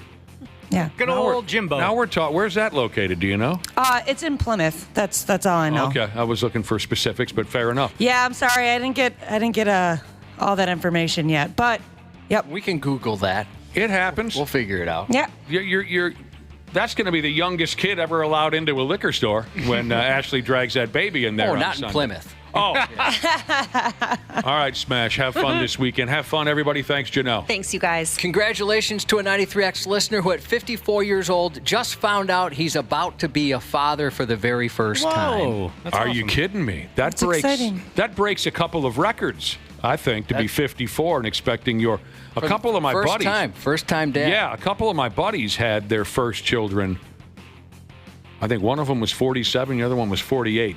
And the line that I remember, my buddy BP, when he found out he was going to be a dad, he walks into the bar and he goes, "Having your first kid at 48.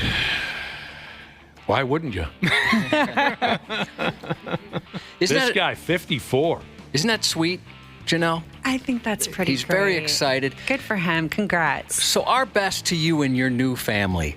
I get friction on a pickle jar, Jesus. Oh, man. Happy. No wonder she gave, no wonder it worked. Yeah. Some bitch can create friction on a pickle jar. Happy 15th to Mia this Sunday from Mom, Triple D, Trucker, She, Jesus. Reefer Van Jesus texted in to say he was born June 25th, 1985. And then just 1 month later, July 25th, 1985, his stepmom, Katie, was born. So today he'd like to wish his younger stepmom a very happy 40th. Does he call her mom or does he call her Katie? Yeah, I wonder. Good question. Get back to us, Reefer Van Jesus. And Tell us more about your pimp dad. Yeah, no kidding. Happy birthday to your stepmom. And Katie, if you're listening, maybe you could ask your stepson for some advice on what it's like when you get older. Shout out to our pal, physics teacher Jesus. Happy 70th to dairy farming, sheet metal, banging your mom, Jesus, his old man, farm till he's dead, Jesus. And have a great weekend, everyone. We love you all.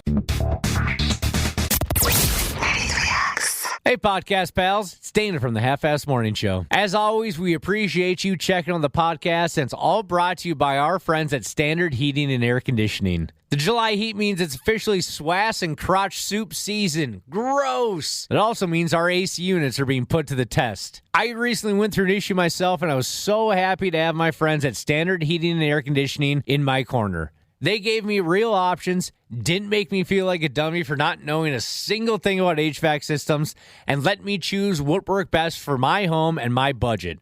No pressure, just comfort my way. Enjoy the show, thanks for listening, and stay cool this summer with Standard.